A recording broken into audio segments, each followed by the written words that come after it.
guys, welcome back to the Ad Lib Podcast. Today is episode 16 and damn, we have a really packed episode today.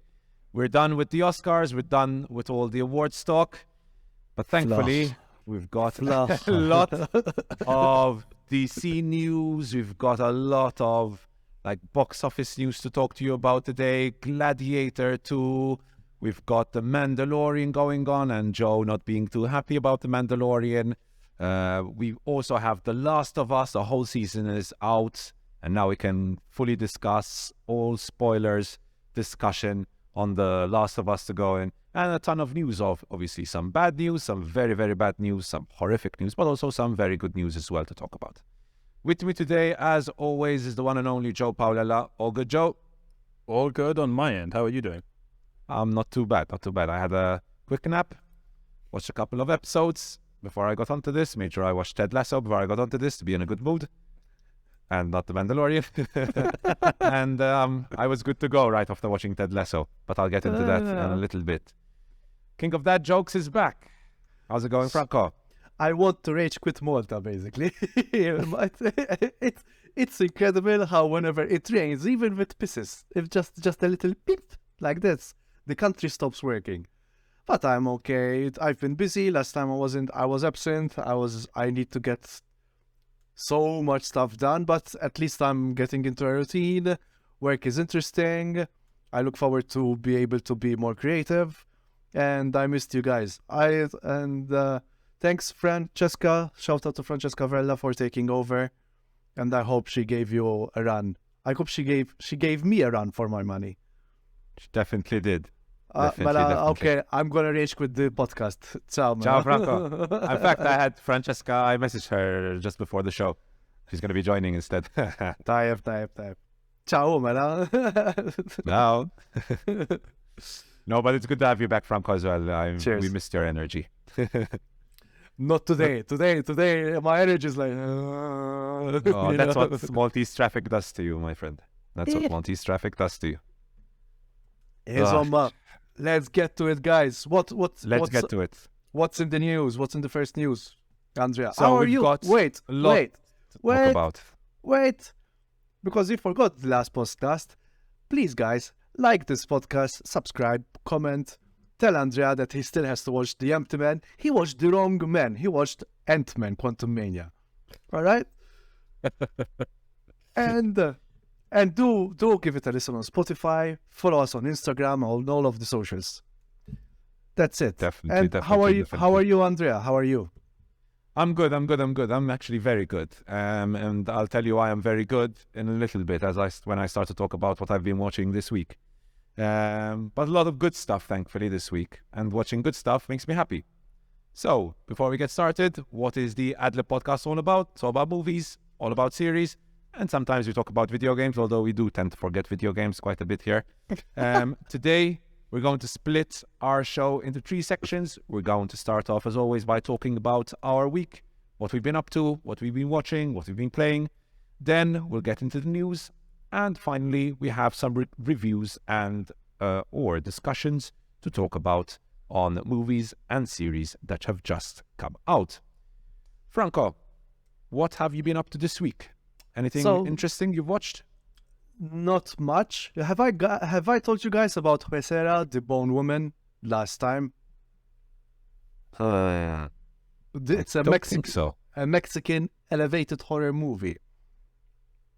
Don't think so, but I believe James Mintoff from Prickly Pears messaged me that he watched it and said it's very good. Okay, no, but I think I mentioned it to you on private chat, so I want to make a quick mention of that because it was very interesting. It's not essentially gory. It's very female. Last time you said something about female empowerment, right? Yes, Andrea. Yes. Focusing on Scream 6. Yes, but this one is not. It's, how shall I say? It plays a lot on motherhood. It plays a lot on the idea of family, what it means to be a woman in modern Mexico. Like I really liked, for example, also the religious imagery Like the main protagonist, a woman, happens to be a carpenter, and she's going to have a baby. You know, this kind of the Holy Family, so to speak. To be honest, I expect it to be a bit more scary, but for what it is, it works. It works well. I would give it rather than a 6.2. I would give it a 7, a light 7, as Anthony Fantano would say. Then I watched Army of Darkness for the first time. A solid goofy movie, a very solid goofy movie. Wait, what the fuck do you mean solid? A solid goofy movie, like a goofy movie. It's like an incredible goofy movie. Because to be honest, I preferred the first two Evil Dead. This one I switched off. Like, okay, this is going to go that way, the goofiness way. It's like watching a cartoon. Like, there was the sequence when sorry,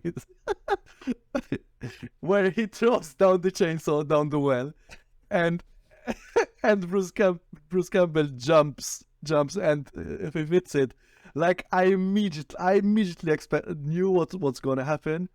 It's a good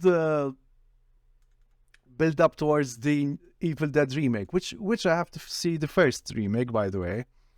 And finally, obviously, I saw Last of Us episode 9, the final episode. Nice. Okie dokies. What about you, Joe? What have you been watching this week? So I've been on in anticipation for Evil Dead Rise. I've been on an Evil Dead binge recently, starting with The Evil Dead, the first film. Like the way I put it, I wrote a review on Letterboxd, is it still like rips hard. There's so many ideas in that film for the budget that they had, and it was also good because having it on Blu-ray, you get the special features. And like as soon as I finished watching it, I put on like the making of documentary, and it's like wild. The things that went on in that, like, right? Like the fact, like you see the performances of the people when they turn into Deadites, and they look kind of like manic and like they don't know where they're going. That's because the contact lenses they had in made them completely blind. They couldn't see when they were in the Deadite makeup. So it's like little things like that. But like the Evil Dead, I love it. Now, I did rewatch as well the Evil Dead 2 last night. And the funny thing about me and the Evil Dead franchise is I watched them in a really strange order, because the way I was introduced to a lot of films I probably shouldn't have seen when I was young is when I would go to England to visit my grandparents, in the spare bedroom they had this wardrobe which was like floor to ceiling with VHS tapes, because my grandmother used to go to car boot sales, and she would just buy like in bulk like VHS tapes, because she knew that like us the kids would come and we'd watch anything that she'd get. And I ended up seeing like films that I definitely shouldn't have seen at a young age. But I remember specifically seeing Evil Dead 2. I must have been about 9. And pulling it out, it had that exact like skull face on it, and I was like, oh, this looks cool, like as a kid. But I remember as a kid just like not really getting it, but like still having a really good time just because the character of Ash Williams is so endearing. And then rewatching it now all these years later, still my favorite from the series. I probably watched it now 6 or 7 times. Evil Dead 2, it's ridiculous. That explains a lot. That explains a real lot. Probably. Yes. The mean streak of Joe Paolella. Yes. And also on the Evil Dead, I actually started playing, because we don't talk about video games that much, but I'll give it a shout out. It was free on PlayStation Plus last month, and I decided to claim it because I normally always claim the free game that they give out.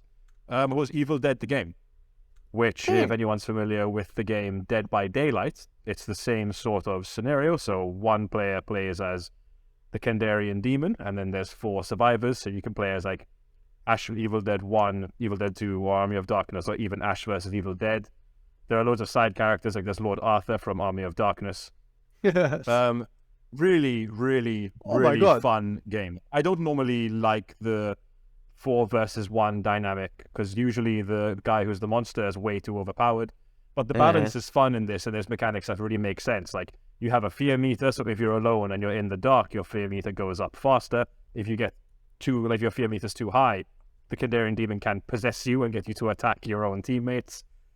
It's really fun. I've been really enjoying it, so I recommend it to anyone who's a fan of asymmetrical horror games, or also who's a fan of the Evil Dead in general. Because the best thing about it is they have all the original voice lines from the films.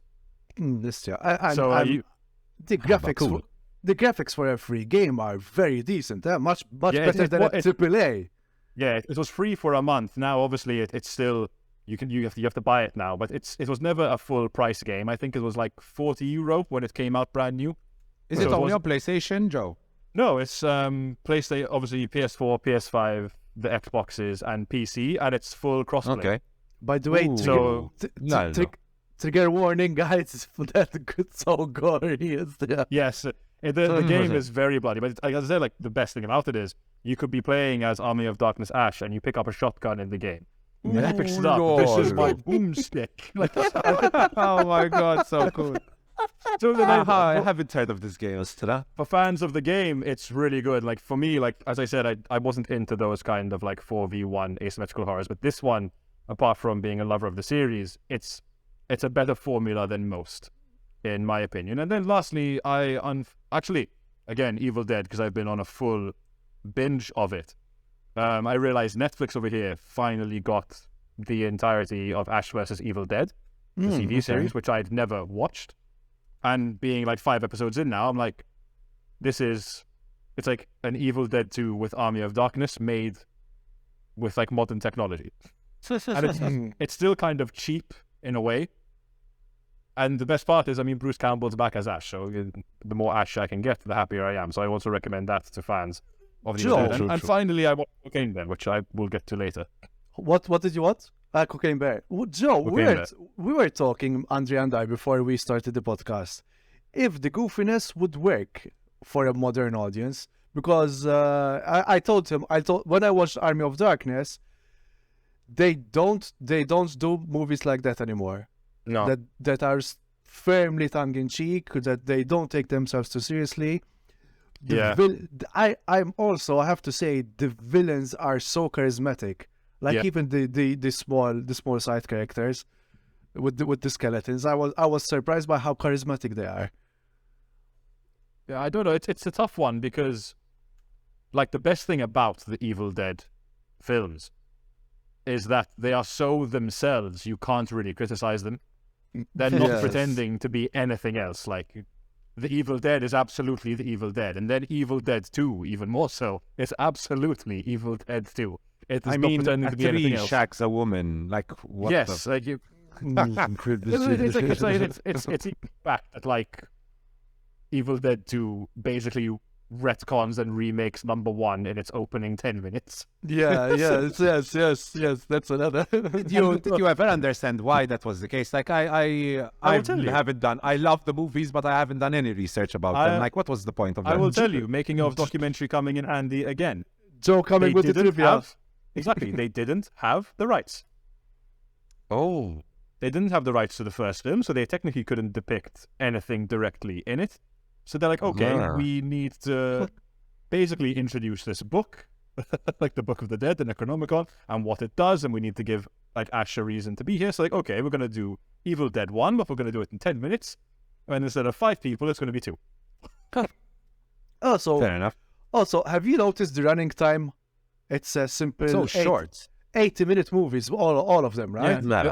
I believe the first one is 83 minutes, the second one is 84, Uh-huh. and I think Army of Darkness is bang on 80. 80, yes. Bang on 80. Yeah. And so such a fun movie, good. That's it. Just doesn't overstay its welcome. Yeah. And remember, guys, shop smart. Shop smart. Good. Mana. Is that it, Joe? I believe so, yeah. As I said, I watched Cocaine Bear, but we'll get to that shit heap We'll later. get into it. Oh my god. Mana. I think the he liked reason- it, but I think he liked it. Yeah, I think he liked it. So at the start of the episode, I said I was in a good mood, and the reason why I'm in a good mood is because I just watched episode 1 of season 3 of Ted Lasso, and as you know, I've been having a very good time watching it. Season 3 just came out. The first episode of season 3 came out last week, and I just found the time to watch episode 1 now. It's very good. It's very, very, very good. Ted Lasso is, wow, it's become my stress reliever, to be honest. I'm glad because, Joe, you said that you watched the first couple of episodes, right? And found it a bit too cheesy, a bit Yeah, too... I watched most of the first season. I'm like, this is good, but like, it's like, oh, come on, it's a bit too cute. Like, fuck off a bit. It develops a lot in season 2, especially. The characters really develop, especially the character of Ted Lasso really develops. We see the darker side of him, kind of. That's good. It goes into a lot of like mental issues, like anxiety and depression, and there's a lot of good stuff here, especially for fans of sports. It's Franco. 9-year-old Joe wants more skeletons. There's no skeletons in Ted Lasso. Yes, I want skeletons, and I want shotguns, and I want chainsaws. Ted Lasso versus Evil Dead. I'd watch the shit out of that. Kill them with niceness. Like, imagine just like kicking a football at them. It would be great. But yes, Ted Lasso has been, I've been having such a good time, and I know it's not very popular in Malta. Last time I mentioned it to a few people, and no one had heard of it. It's not very popular in Malta, and considering how popular football is in Malta, it's quite surprising. So I really, really recommend it if you're looking for... season 1 starts off in a very, like, feel-good, very, very feel-good. And season 2 was still feel-good, but it develops the characters much more. It gets into certain topics which are quite tough. So that's Ted Lasso, which I'm really loving. I started the Bob Odenkirk series, Lucky Hank, which I had mentioned in my most anticipated series list. Episode 1 was good. I'm going to be honest, it's a little low stakes. It's like, it's about a professor, and the performance by Bob Odenkirk is very, very good. Like, he gives a fantastic performance. Yeah. But so far, there's nothing really holding me and making me really want to go and watch the next episode now. It's like, yes, there's a good performance, but I need something more to keep me. I'm going to watch the second episode, definitely. But I think I need something a bit more about it. It's interesting. His performance is very good. He plays a very, very different character to Better Call Saul, and obviously a very different character to Nobody. But so and obviously being a teacher of English myself, it's entertaining to see this like depressed professor, English department chairman, who's also a professor, who is going through this midlife crisis, hates everything and everyone. I just need a bit more. Something to pull me in, that hook. I think a movie I can watch 90 minutes of this. But a series, for me to spend 5-6 hours watching it, I need a hook, something to hold me, to come back every week. And I haven't seen the hook so far. Hopefully it will be there in the coming episodes. So that is Lucky Hank. I obviously watched... Yes, Franco. I was gonna tell you, have you continued watching the Billy Cudrup series, Apple TV series, Madonna? No, I have not. I actually was going to watch a couple of episodes from that this weekend, but I haven't had time. This week I do have a bit more time, so I'll get onto it and I'll speak about it next week. No. So that's Lucky Hank. Shazam 1, obviously. My mission is to finish Andor, because last time, like, thank you Joe for kicking me in the ass. I'm enjoying it so much. It's an important mission. So Shazam number 1? Yes, I watched the first Shazam. I had a good time. I'm going to be honest, I didn't love it. I liked it. Thought it was an endearing movie. To be fair, I did kind of ruin the movie a little bit because I watched it in batches. I don't like to do that, but I had so much stuff going on last week that I like watched 40 minutes, and then I watched 40 minutes, and then I watched 40 minutes, which I hate doing. I really hate, because I'm butchering the director and the editor's work and the writer's work, and I feel very bad about it, but, life is life. So I liked it, and I loved Zachary Levi. Fucking fantastic in it. And I got to watch Shazam 2, obviously, which I will be talking about later on. I had a really good time watching it, though. I had a very, very, very good time watching it. That was Shazam. Apart from that, I've been rewatching the John Wick movies. I watched John Wick 1 and John Wick 2. This week I'll get on to John Wick 3. Fantastic action. So good to see like real action, like real set pieces, see real cars crashing, real punches, and seeing like proper stuntmen working. It's so good. If I would make a comment, that's why I was disappointed with Bullet Train. Wasn't Bullet Train directed by one of the directors, David Leitch? Yeah, David Leitch, yeah. I was really, I was expecting much more of it. Oh, Lance Reddick. Yeah, which leads us. Oh, that's an excellent. I have one more thing to mention from Costa. I had one more movie to talk about before I get into the segue to Lance Reddick. Hey, listen. Because I wanted to mention a movie that I had not watched last year. I'd been meaning to go watch it in the cinema every day. I'm like, yesterday I'll go watch it, and I never got around to watching it in the cinema, and obviously not on streaming either. But this weekend, my girlfriend, I sent a scene from The Unbearable Weight of Massive Talent to my girlfriend. And my girlfriend was like, oh, we have to watch this. This looks so good. And it was a scene of Pedro Pascal and Nicolas Cage. And they were looking at two persons, and they thought they were like, are they following us? I'll turn around and laugh at them. And Pedro Pascal turns around and he makes the most manic of laughs. And it was so good. And I'll be honest with you, Pedro Pascal was incredible. The charisma and like just the pure hilarity of his performance was truly impressive. I mean, going from Joel to watching Pedro Pascal as Joel to this was shocking, but really shows his range. Now, I know Joe will have some negative comments about Pedro Pascal later on when it comes to Mandalorian, but all I can say is what I watched in The Unbearable Weight of Massive Talent, which was bloody fantastic. Obviously, Nicolas Cage is Nicolas Cage. I mean, he was very good in this as well, but I was really impressed by Pedro Pascal in this. I was like, this guy, man, he can do everything.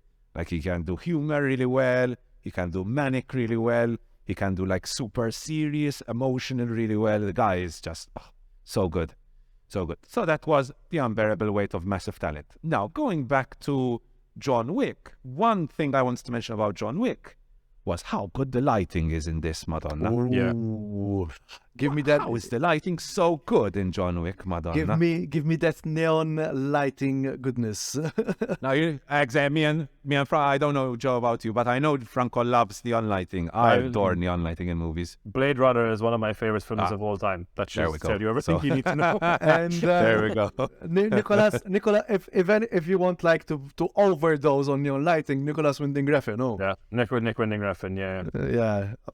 I mean, even Only God Forgives, for it being eviscerated by critics, I really I gobbled that up anyway. So yeah, the fucking lighting in these movies is so good. That's when it's really so beautifully shot. I'm really looking forward to John Wick 4 Astra. 3 hours, guys. Have you heard it's 3 hours? Hell yeah. Fucking 3 hours of balls to the wall action. Apparently the action is brilliant. It's the best it's ever been. I'm really excited for that. So that was my week. Now, so obviously, unfortunately, I'm going to have to use this as a segue to the news, like Franco hinted at just a couple of minutes ago, because moving on to the news, guys, and unfortunately, we have to start off with news I really did not want to start with this week. As you guys know, The Wire is my all-time favorite series, and Lance Reddick was a very, very important part of that series. And it is with great regret that I must start off by mentioning that, unfortunately, Lance Reddick has died at the age of 60. You might have seen him in sci-fi series Fringe, White House Down, which I never got around to watching. Obviously, The Wire, the John Wick movies. He died at the age of 60. Apparently, multiple outlets have confirmed that he died of natural causes at his home in Los Angeles. Like Joe, like you mentioned just before the show, he had been recently doing interviews for obviously his role in John Wick Chapter 4. Yeah, this was shocking. Franco, I mostly your thoughts on remember this? I mostly remember him watching. I saw him on The Wire as well, but I mostly remember him from Fringe. It was a very enjoyable sci-fi, again, parallel universes. I remember him to being very contained as opposed to his character in John Wick as well, and The Wire. And I have to mention, he was also on the Eric Andre show. There's a there's a very great gag where he punches Eric Andre's desk, and he tells him, you need to get a new desk. There's a hole in it." I think for him to be a very serious actor, I think he knew how to be game, basically. It seems like he was quite a force to be reckoned with. Left us too soon, you could say. Wanted to see more of his work as well. Definitely. This is No, made me really sad when I found out about this on Friday. It's like an establishment has gone as well, because Yeah. The Wire, we're speaking of... The Wire, man. The Wire, Michael K. Williams died not too long ago as well. Yep. As well. Yeah. As well. Yeah. So I'm going to give Damn. a shout out to maybe not many people know, because I knew Lance Reddick mainly from his voice, because my siblings used to watch Fringe, and I was still a bit young, but like I always like I'd be like passing by, or like I'd be just like hanging out while they were watching it, and I used to go like, shit, this guy's voice is really cool. Yes. But yes. I still remember where, obviously seeing him in the John Wick films, he's great in those as well. I remember when like my kind of like love for him came back in full force, when I had no idea he was going to be in this, but I was playing the game Horizon Zero Dawn. Oh, okay. And he plays a key character in 2 of those games. Well, at first you don't see him, you just hear his voice.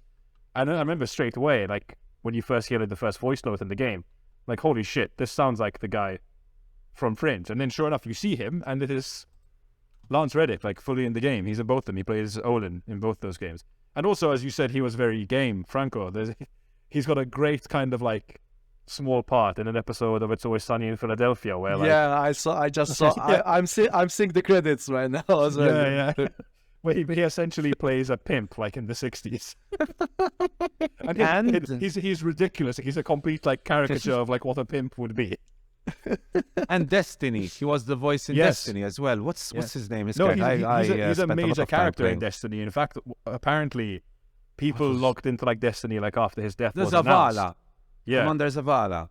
after his death was announced, apparently there were loads of like hundreds of players in like servers, and they would kneel around the character that he voiced and like respect him like in the game. His voice in Destiny was fucking epic. That's what I mean. He His just had voice one of the. He's like I see him as like a Keith David type. They're actors that they can do everything.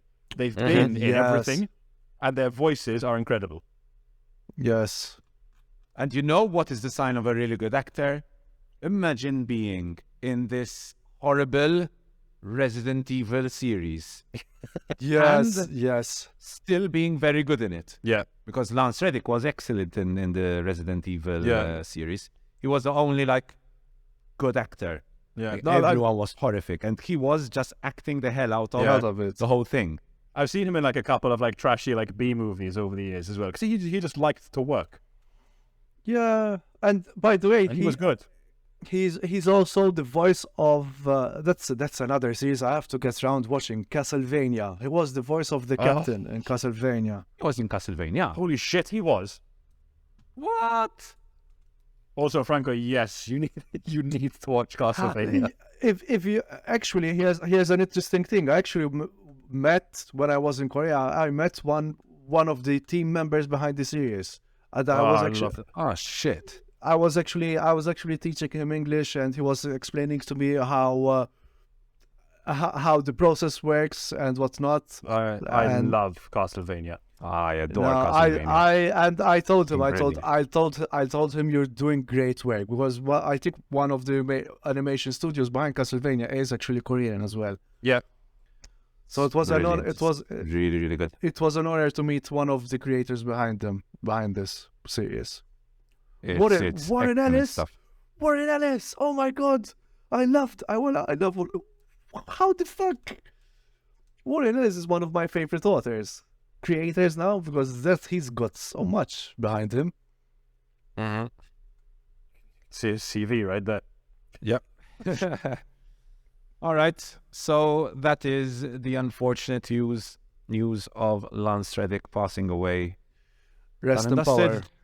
Rest And in power. By Lance the Reddick. way, he was also, if you remember the series, which was a very good series, Oz. Yes. I never got around to watching that. I remember, quick note on this. Oz used to be shown very late on at night on TV, on Italian TV. It's 6 seasons. I've only seen a bit. It's quite a good cast as well. Kirk Haversaid, Dr. Kinney. I remember J.K. Simmons was in it as well, if I'm not mistaken. Yes, he was. Barry Levinson as executive producer. I forgot who was the writer in this, but it was a very great series, Oz. The few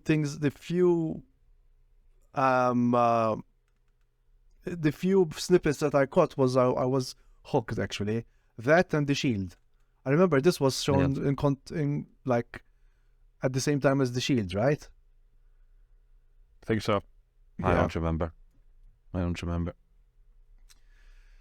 Okay. Next up. Still not very positive news, because last week, Joe, as you might remember, we were talking about how kind of like the cinemas were recovering and the box office was doing really well. We had Creed, which was doing excellently. We had the Scream 6, which was also doing excellently.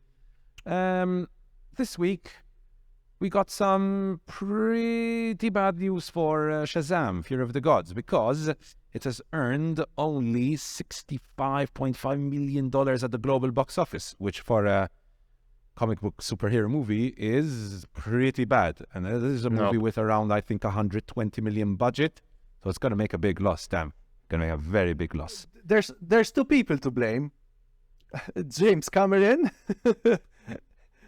for sure, and The Rock, because of Black Adam, basically. I don't know if James Cameron's to blame, like, at all, but The Rock definitely.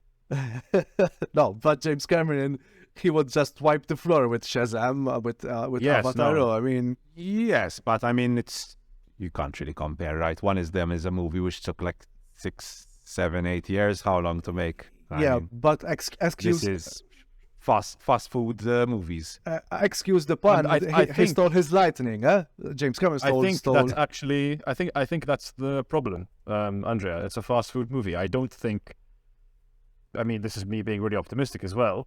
I don't necessarily think now audiences, after COVID especially, want fast food movies anymore when they go to the theatre. That's the question I was going to ask you guys, in fact. Yeah, especially after the reception that Black Adam got. And loads of people went to go and see Black Adam, but then everyone was like, fuck, that sucked. After they went to see it. Fucking hell, it sucked. Jesus exactly. You go see Black Adam, and then you know that Black Adam's main adversary is Shazam. You go like, I'm not going to go see Shazam. We have to make a quick note here. Eric Linden did a good job. Okay,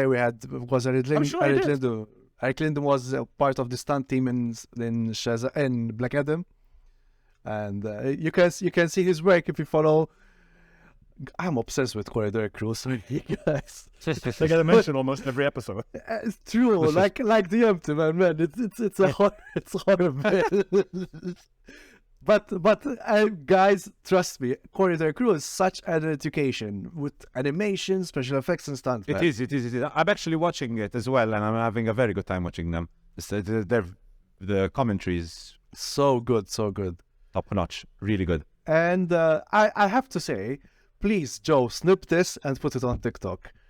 David F. Sandberg, this director, I feel he's so unlucky, because every movie that he did is good.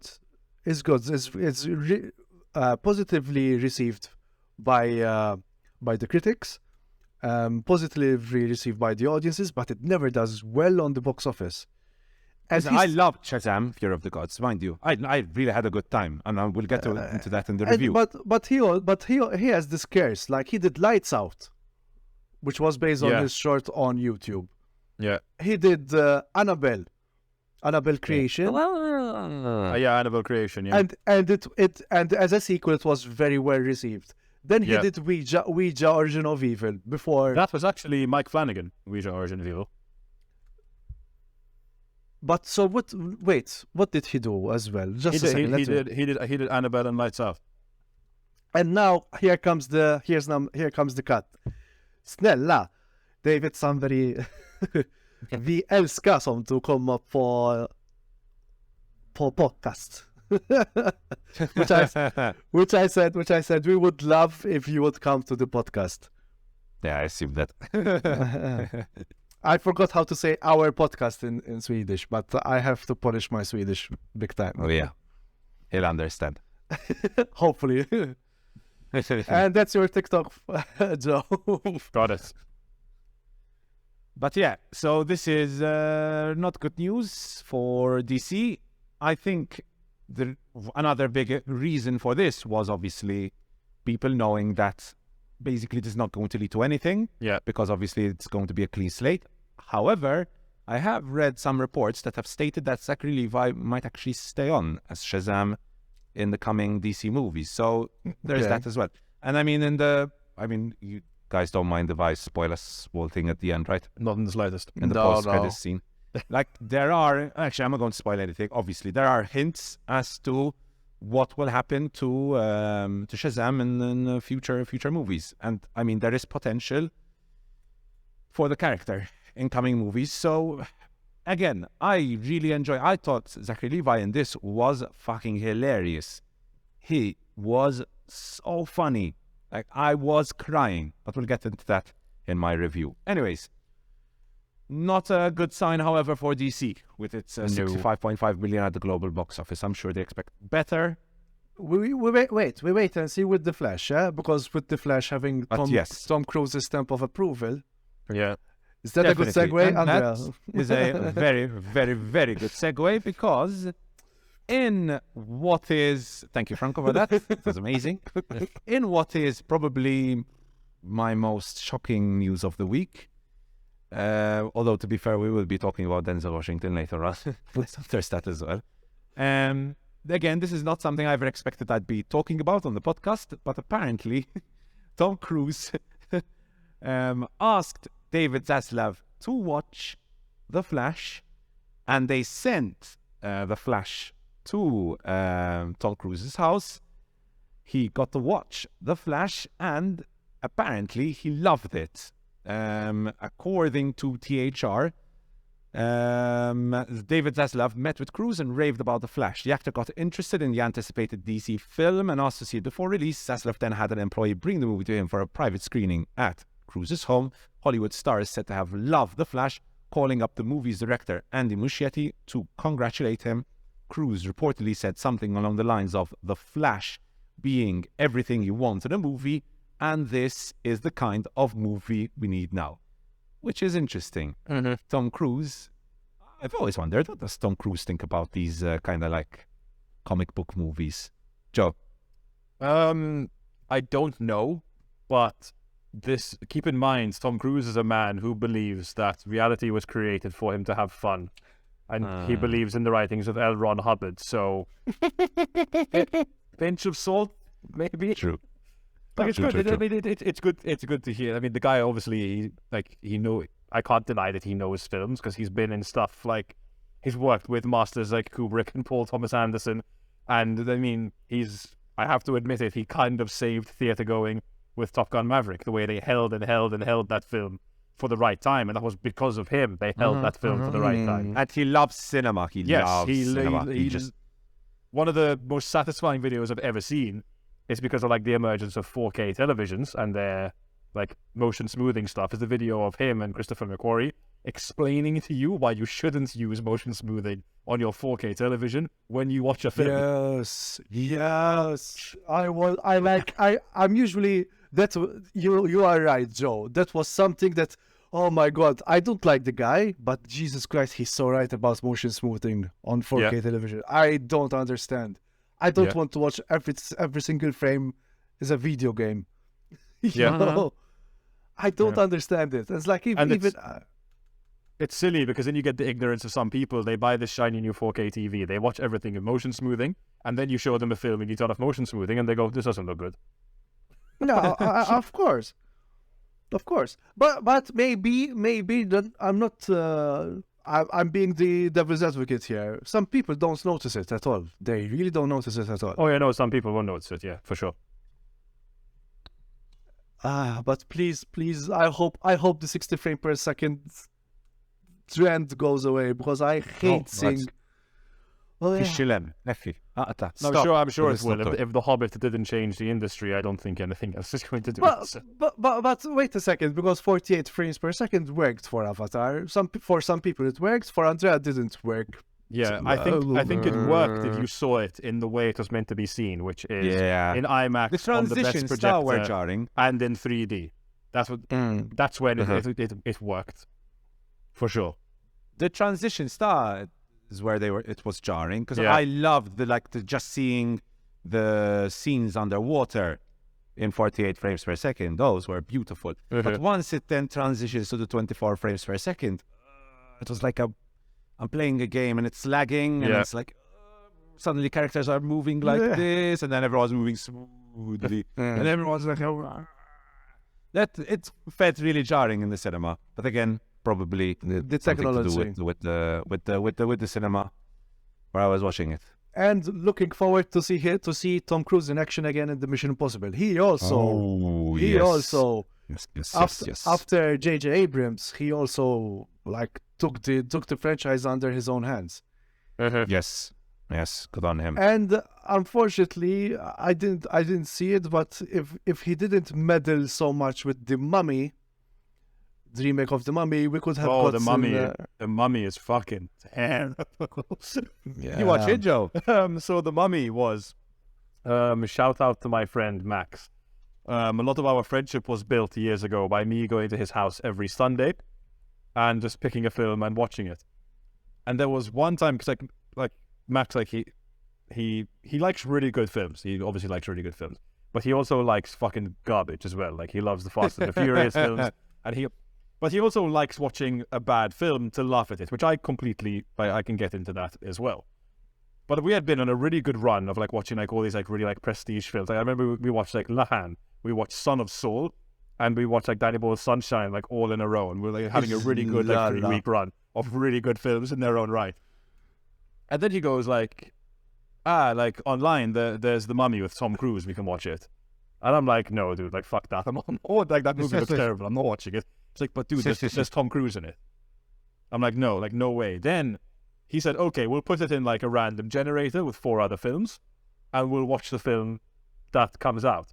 What I didn't know is that he put the Mummy into the generator 6 times. Oh no! Shit. So obviously, it was rigged, but literally, I knew it was rigged, but I said fuck it, I'll just go along with it and I'll watch it anyway. And I was going into the whole thing being dude, this is going to suck, for sure. And he was like, oh no, at least it'll be so bad it's good kind of thing. We can make fun of it. But we literally, both of us turned to each other after about 35 minutes. And we're just no, turn it off. We'll play a game instead. We've wasted enough time. So technically I haven't watched The Mummy. I've watched about 35 minutes of it, but that 35 minutes were terrible. Okay. Talking about meddling, guys, I just remembered about a piece of news, and I'm going to mention it really, really quickly. Did you hear, Franco? Jenna Ortega and Wednesday, right? Fuck, you read my mind. Yeah,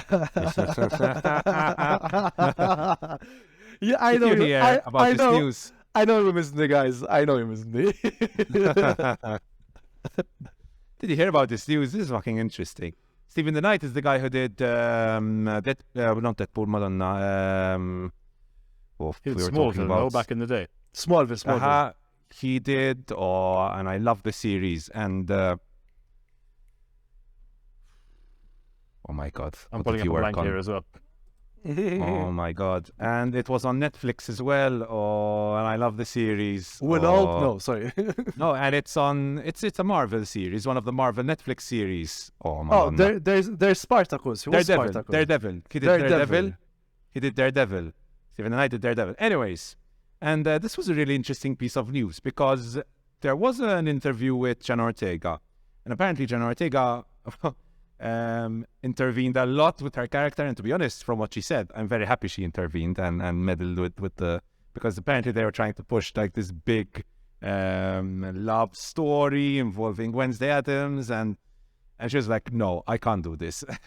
And she's been insisting a lot in pushing more horror elements into the series.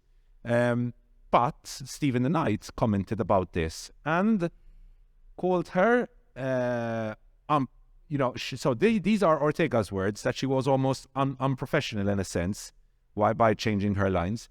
And the Knight tweeted at her and called her beyond entitled and toxic. Woof. And he was like, life's too short to deal with people like this in the business. Then, however, I saw his Twitter. I checked his Twitter a few days ago. And he said, I can't stress this enough. She's an amazing talent. It was just an unfortunate situation to expose creative differences publicly. Now, I think the issue is more with her talking about this publicly, but I understand completely why she did that. I mean, she's putting pressure on Wednesday's producers and creators to ensure that, season 2 of Wednesday will not be focusing on like the romance interests, but focusing more on the horror elements, which are basically the series' original tone, right? Even, it's supposed to be horror. Franco. Even of Listra, Tim, I forgot the director's name. Tim Burton. Tim Burton. We're pulling blanks today, guys. It's the age. Tim Burton also praised her, but I feel like what she did unprofessionally is not to sit down with the writers like, listen, guys, because at the end, now that you're mentioning the love story angle, like she was one of the most asexual characters ever in as far as I remember, in the Addams family, Yes. Completely. I don't understand why I understand why they were pushing for it. They're clearly trying to create a series which attracts teens, right? Yeah. But thankfully, there was the most mature person there, or at least from what I've read. And the person who understood the character the most was Jenna Ortega, who clearly understands horror from her work, which she has done clearly on X, where she's done on Scream 6 and Scream 5, obviously. And thankfully, she was like, she understood the character. She clearly understood the character from her performance. Performance was excellent. And she was like, no, I can't say these lines. Like, why the fuck do we have a love, so much focus on romance in a fucking Wednesday Addams series? Like, it doesn't make sense. It doesn't fit with the tone. I'll be honest with you, that was the part I hated the most, because there still was some romantic elements involved in Wednesday, which I hated. Those are the parts that put me off from the series. Whenever the series focused on the gothic horror elements of the character, that is when it was excellent. Yeah, this isn't the only true romance. Sorry for that. That was a pun not intended, by the way. The only true romance was between Illustra, sorry guys, Morticia and Isa. And Madonna. Morticia loves the Addams family. What's his name? Morticia and Gomez. Man. We are Alzheimer's Anonymous. Sorry. No, Dementia Anonymous. Dementia. Morticia and Gomez, their romance is so. That's the only romance, exactly. And it's a gothic romance as well. Ash. Exactly. There's still that dark element about it. Joe, what do you think about this? It's a tough one. Because I fully back actors when they see a glaring issue in something to go and bring it up, but it can be in the way it's brought up now. I'm not on set with these people. I never have been. So I can't comment on the way it was brought up. But I mean, you hear this stuff all the time of actors just getting a character and going, no, I completely get this and you're doing it wrong. We should do it this way. Now, there's different ways to go about it. Like, you hear a lot about, like, Edward Norton, for example, being extremely toxic on nearly every film set he's been on, and being controlling to an extent, which I don't think Jenna Ortega probably was. I think, actually, like, it kind of makes sense, because even when they announced the casting, like, I didn't watch Wednesday, so I don't know how good it is, but it got very well reviewed, and it's been renewed for a season 2, which at Netflix is like a fucking miracle at this point to be renewed for a season 2. But as you said, she's been in Scream 5 and in X and in Scream 6. She's what's known now. She's now the newest Scream queen that we have. She joins the Jamie Lee Curtises of the world as a horror Scream queen, which she was announced as playing Wednesday. I'm like, makes sense. Looks like her. She's young, and she'll probably get the character because she's done horror. Now, this is a young person who's experienced in the genre, obviously has much younger friends, and probably has a very different relationship to the Addams family than all these. I don't know how old the writer's room is, but then what Stephen DeKnight has, probably. So I don't see why they shouldn't put this younger, more Gen Z spin on it, which she's probably tried to infuse into the character. And she's in the writer's room now for season 2. Good. All right. That's good. No, that's really, I'm very, very happy. Clearly, it worked. It worked. No, it's better. It's better. I think it's the approach. It's the approach that was.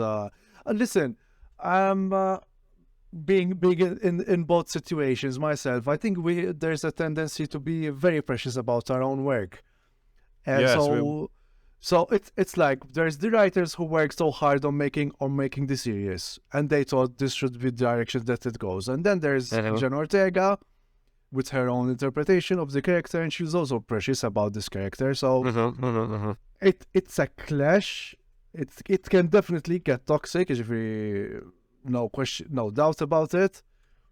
But at least now I'm seeing the headline as well that he retracted his comments and that she's also in the writers' room. I think they made it out those creative differences. Yeah. And going back to the Mummy, there's Tom Cruise meddling, like the Mummy, and there's Jenna Ortega meddling, which actually helped the series. But please stop with the fucking hands meme. That's all I'm going to say about Wednesday. Jesus fucking Christ, Harjet. Sorry, I'm so sick of it. I think you should beep this. I've never swore so heavily. Definitely. I think the one last issue, the last thing I'll mention about this is I sometimes feel that writers, especially when it comes to Netflix series, something about Netflix and teenage angst, man. It's like every series which is slightly targeted at a teenage audience has to be filled with teenage angst and like this fucking romance. Yeah, because Stranger Things does well. Not every series has to be Stranger Things. Yeah, well, we'll get to different IP. Connected but different IPs trying to be the same thing later when we talk about the Mandalorian. That's true. Now back to DC after our little deviation, and this week we got the news, very interesting news that I think it was quite expected, to be fair, but at least it's official on Twitter, because apparently James Gunn loves Twitter. He tweets all the time, like literally responds to random hate messages. Yeah. Why are you hiring your wife in all your DC projects? Like random trolls on Twitter. He responds to a lot of them. He's a brave man, braver than me, definitely. But James Gunn confirmed that he's going to be the director of DC's new Superman movie. Obviously in the works from DC Studios, Peter Safran will be producing it and Gunn will be writing it and directing it. So he is basically doing everything. He's going to be the beating heart of this movie. Basically, it's going to be interesting to see the Flash movie, which will reset the entire franchise.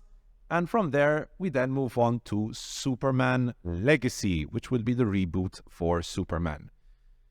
Guys, I don't know if this, by the way, it will arrive in theaters on July 11th, 2025, which I saw again on Twitter is actually, I don't know if it was his father's birthday. His father's birthday, yeah. Yes. His father's birthday. Anyways. Didn't he Guys. say, I'm noticing the dates. Didn't he say as well that he's going to take his time on this movie as well? Yeah, 2025, ifimni. it's 2 years. Wait, Years. Grant Morrison?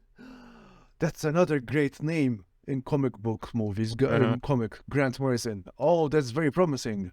Okay. All right, Franco. Joe, your thoughts on this? I mean, for me, it's just kind of like no shit. He's writing the script. He's definitely going to direct it. Specifically because if you're going to do a Superman film, you're not going to give it to some like up and comer. It's a huge property. Someone fairly substantial is going to come in to direct that film. You know, but like no one. I don't think anyone can just direct a James Gunn script, like for lack of a better term. I think he writes in a very, very deliberate way for how he's going to direct it eventually.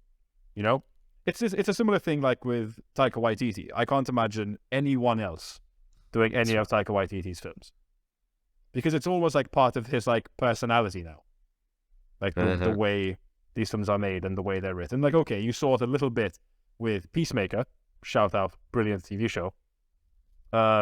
He wrote all of it and he directed a couple of episodes. But then it's a bit different with TV, and the people that directed on that weren't like these huge established kind of like huge names you'd expect to take on a big superhero IP. But even then, when they did those episodes of Peacemaker, you kind of went like, this one has a bit less spice to it in a way with the way it's directed. You could absolutely tell when it was him behind the camera and Peacemaker, even though like that show across the board is brilliant in my opinion. But yeah, I mean it makes total sense. I kind of like, it's really weird that he's chosen Superman of all things. Really? I think it really is. The thing about Superman, Joe, and this was going to be my question, but so I'll lead with it. Because I'm really interested to see what tone he's going to take with Superman. That's why. It's going to be very, very, very interesting to see. Now, I know Superman, like, obviously, we're coming off Man of Steel. It's just like, dum, Superman. But I think with James Gunn writing and directing, it's going to be a very, very, very different tone to Man of Steel. Oh, completely. I still think there will be some elements of Man of Steel. I don't think he's going to go full Suicide Squad with this. Yeah. Like that kind of humor. But at the same time, it's obviously not going to be Man of Steel, like dark Superman. I think it's going to be a nice mix of both. I don't know. Yeah. What do you think? I mean, he showed in Peacemaker at times he could write like very emotional and very like 100%. dark scenes. It's just like, it's hard for me to picture when the guy has made stuff like the Guardians movies and he's made the Suicide Squad and he's made Peacemaker. And if you go back in the day, I think it was Slither, which he made as well. He makes his films are big, like visually, and the ideas they have in them and stuff like that, very big. And the comedy is very big in his films. So it's interesting to see what he's going to do with Superman, particularly a younger Superman, because Superman is always this very, he's the all-American. He's like the big jaw and the parted hair, stoic, very, very like straight and to the point.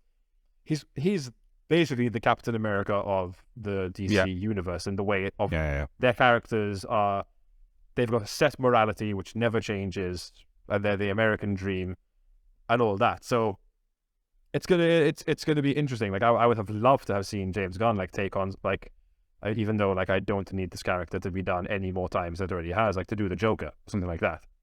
I think he could do that's like a match made in heaven, in my opinion. Lala, that's actually a fucking match made in heaven, true. And there are plenty of other wacky DC things that he could do. But no, interesting. He could really surprise us with something like fairly grounded, I suppose. It depends. We don't know what direction this. No. I've got a big feeling that this new DC direction is going to be, because I feel like comic fans, especially casual ones nowadays, like fans of the films, Marvel is the happy-go-lucky where there's going to be jokes in the film and stuff like that and bring bright colors. And DC is, we're very serious, like, especially because of like the Snyderverse and stuff like that. It's all very dark and it borders on being rated R, but it's not. It's still PG-13. What people don't know is that a lot of DC comics are fucking batshit insane with some of the stuff that happens in them. Like, they're wild. Like, So true. You only like you saw that in the Suicide Squad when they fight Starro at the end. It's ridiculous. It's a giant starfish which shoots out flying starfish which use mind control. You know, it's stupid. It's so ridiculous. So.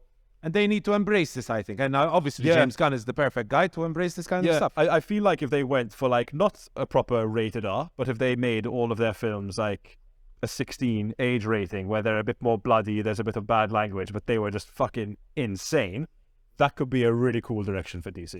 And then you can definitely. You can have the serious stuff, because we're getting the sequel to With Joker. Batman, we're getting another 2 Batman movies guaranteed. Like, there'll be a really good balance, and then you could just have, like, the main DC universe is just fucking crazy. Bring in Brainiac with his mind control and like shit like that. Go for it. Mela. Franco. So yeah, that's why I got confused, because Warren Ellis and Grant Morrison work together. Like, it's Warren Ellis who did Transmetropolitan, and Grant Morrison also worked for The Authority. By the way, Joe, Grant Morrison lives in Glasgow, so maybe if you bump into him, say hi. Really? Cool. I'll tackle him down and be like, be on the podcast. Like, be on the podcast. You have to join us now. Do a David Cronenberg on him. Exactly. Yeah. Good one. All right, Franco. By the way, your thoughts on this? James Gunn being the director for the new Superman movie. Like I said, James Gunn, with what he did with the Suicide Squad and Grant Morrison on the story of Grant Morrison, it's very promising. It's very promising. Looking forward. There's lots of positive buzz, despite Shazam not doing well, unfortunately. But like I said, I think Shazam more than anything was ill-timed. Yeah. With it came after all the declarations and the new stuff. That's worst timing ever. But as I said, I mean, David Sandberg, it's what happened with Steve Knight and his Transformers movies. Yeah. Because Steve Knight True. with what's Madonna, Kuban the 7 strings. Oh. Yeah, Kuban 2 strings. Yeah. It's Kuban the 2 strings. Steve Knight is a great writer-director. He also did what's its name, right? Wasn't it Travis Knight? Wait, because so many nights. Yeah, Travis Knight. He's now CEO of Laika, of the film studio. Yeah. Studio behind Kubo. Oh, he's a Jesuit. Apparently. Jesuits represent. Saint Aloysius. Saint Aloysius. Travis Knight. I got confused with the guy who did Locke with Tom Hardy. Yeah.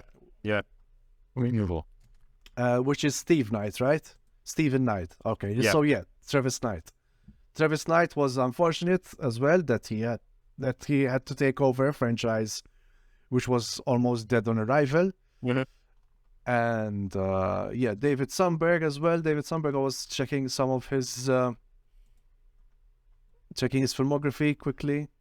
Yeah, Annabelle Creation. Annabelle Creation was after the first Annabelle, which didn't do any good. He had to take over He had to take over the sequel, which was actually apparently very good. I haven't seen it, but it's at 70% on Rotten Tomatoes. Okay, docs. Let's move on. So this is probably this takes the cake for the news I never expected to talk about on this show. But apparently, Denzel Washington will be joining Ridley Scott for Gladiator 2. By the way, guys, did you know that American Gangster is in my top 10 movies of all time? I did I not. love American Gangster. I adore. I've watched American. I think American Gangster fits with Lord of the Rings and Harry Potter as being one of those movies I've watched a ridiculous amount of times. Controversial I opinion. fucking love that movie. I love that movie. Love it. Okay, Andrea, if you had to choose Godfather 2, I would say, or American Gangster, which would you choose? No. Godfather 2. Okay. Godfather 1 and then I'll go for American Gangster. And Godfather quality wise. What? Godfather 3? No. No, I don't love Godfather 3. But like personal preference, I adore American Gangster. But anyways, that's off topic. But yes, apparently Denzel Washington is joining the cast for Gladiator 2. To be interesting what role that will be. I really don't see a potential role for him in Gladiator 2, but Franco. Can I say what a stupid name Gladiator 2 is? I don't think that's its title yet. I don't think that's its name. But that's just like I think that's the working title they've got so far. Yeah. I should hope so, man. Gladiator 2 is Russell Crowe's also coming back. No. Wait. He's not going to be jumping out of hell. On Gladiator 2, have you guys ever heard the legend of the Nick Cave script for Gladiator? Yes, mentioned it, Joe. And I looked it up. I looked it up on Reddit then. Fuck, oh my god. That one, if they gave that to Sam Raimi to direct now, I'm 4,000,000% in.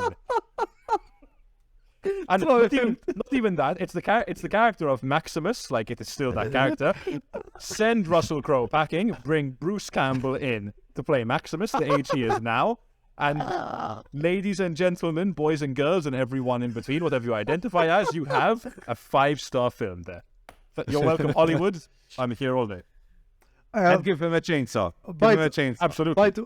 By the way, because this is being taken as a big W by the Malta Film Commissioner, we want to let our listeners know that after the criticism that we gave but that we addressed towards the Malta Film Commissioner, both on this podcast and also live, because I went to see him, I actually went ahead and invited him onto the podcast. And he declined. So we gave him the right of reply. So if anything comes out that we were we were not ready to bring him over onto this podcast, we have the proof. We have the email that's saying he's passing over the opportunity. Yeah, fucking bring him on right now. I mean, it is a W, but then again, okay. And obviously there's the news that came out last week, of course, which we talked about last week. Frank, I wish you were here for that. What was it? Sorry, the IMDb thing. Which was, the guy building himself a fucking production portfolio.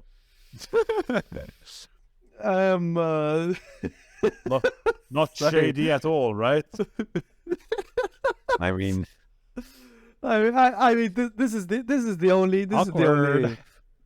only reaction that you have to do now. You have to laugh, man. I mean, you have to laugh at this shit. It's ridiculous. Anyways, back on topic, guys. Yeah. So go ahead, Andrea. Let's go back on topic because it's already 1 hour and 8 minutes. And we've got a lot of reviews to talk about. So we can swear. In Washington. We can swear. You can say whatever the fuck you want.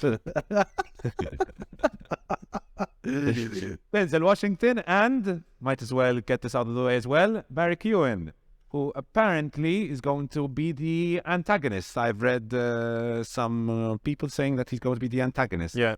This I like. I'm going to come out and say I like all of this because I know what this is going to be. This is going to be Ridley Scott not giving a flying fuck about any historical accuracy.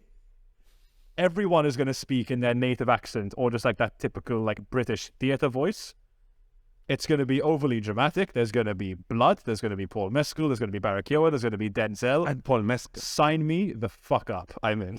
I mean, Paul Mescal and Barry Keoghan together at Denzel Washington, man. I love Denzel Washington. I love his voice so much. Mescal with a Scottish accent, Barry Keoghan with an Irish accent. Oh my god! Russell Crowe with a New Zealand accent, and Denzel Washington. Which state is he from? Is he an American accent? I mean, if he does the American gangster accent, that'd be perfect. That'd be perfect. The American gangster accent. I have a feeling with Denzel, the role he fits into for me in like an ancient Rome thing is like a very like well-to-do senator who's very like theatrical and like very big. But then cue the rightist army of them pushing their glasses up their nose of actually because of his skin color he'd be black in ancient Rome and he'd be a slave and he'd never be allowed to be a senator. But sir, that I don't care. It's Denzel. Actually, there were no persons of color as senators back then. Yeah, if you've ever read your Roman history. Denzel Washington is. That guy's the equalizer. He can do what the fuck he wants. You like the Equalizer? No, please Make tell me him no. the emperor, man. Who cares? The Equalizer, they're stupid, but they're fun. And it's Denzel Washington. Actually, the Equalizer are really good. Exactly. It's Denzel Even Washington, is good. and he's good in everything he's ever done. So, He is. Even Equalizer too, man. I really like the Equalizer too as well. It's Antoine Fuqua, so it's going to be a decently directed film. It's not going to be the best written film. Andrea, you can cut this away, but I have a dead joke. Maybe Denzel would be an emperor. Nero. Oh. Fuck. Shit. Yeah. I like... Wait, there's more. There's more. There's more. I like seeing this podcast burn. Sorry. This is the end. That's it. It's over, guys. It's been a good run. 16 episodes. But I think we're done. Yeah. We're cancelled. We're doing ancient Rome jokes about skin color. It's an all-time low.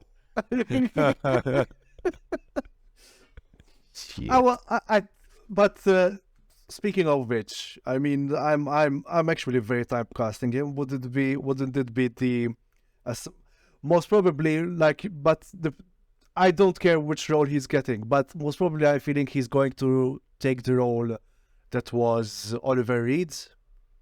Yeah, he'd fit something like that. Yeah.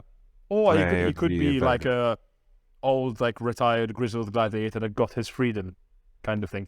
Like Jimon Hunso. I was gonna say, could he be Jaimin Honsu's character but older? But Jaimin Hunso wants to return as well. I read comments of his saying that he was hoping to return. So I mean, I don't see why he shouldn't do. return. But I mean, at this point, guys, Ridley Scott is what, 82 years old? He's insane. The guy should be retiring with all his fucking Blade Runner and Alien money. He shouldn't be. True. But to be fair, Blade Runner didn't true. make any fucking money. But okay, his Alien and his Gladiator money instead. Yep.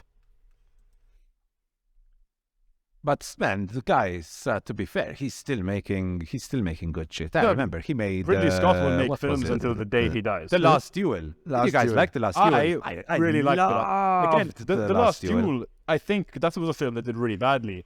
If The Last Duel came out in like 2004, it would have been nominated for Best Picture and it probably would have won. True, 100%, 100%. I really liked it. It was really good. The Last Duel. I love The Last Duel. Again, it didn't really care that much for historical accuracy. Everyone had that like theatre British accent when they're meant to be French. I mean, to be fair, it was a true story, right? It's based on a It is, but like I'm certain it takes a number of liberties. 100%. But the production design was great. It's incredible. Was the very performances, I mean, it got one of the best Ben Affleck performances I've seen in years. Ben Affleck was actually, I didn't look at him and go like, oh shit, that's Ben Affleck. He was actually a character for a change. I when I saw the trailer for it, I didn't even recognize Ben Affleck. Yeah. I didn't even recognize it was Ben Affleck. Adam Driver is fantastic in it as well. And my favorite performance was Jodie Comer. Yes, she's brilliant, Jodie Comer. Brilliant. The final shot of her, like, with a slight smile after the whole duel. Yeah. That was fucking amazing acting. No, she's that incredible. Smile. If you like her, you haven't seen Killing Eve, I highly recommend it. I haven't watched Killing Eve. Really, that would be a good one to watch with your girlfriend because she'll definitely love it. No, I adore Jodie Comer. Apparently has a very strong Liverpool accent. Yes, right? yes, she's extremely She has a very Scouse. strong Extremely Merseyside- Scouse. very.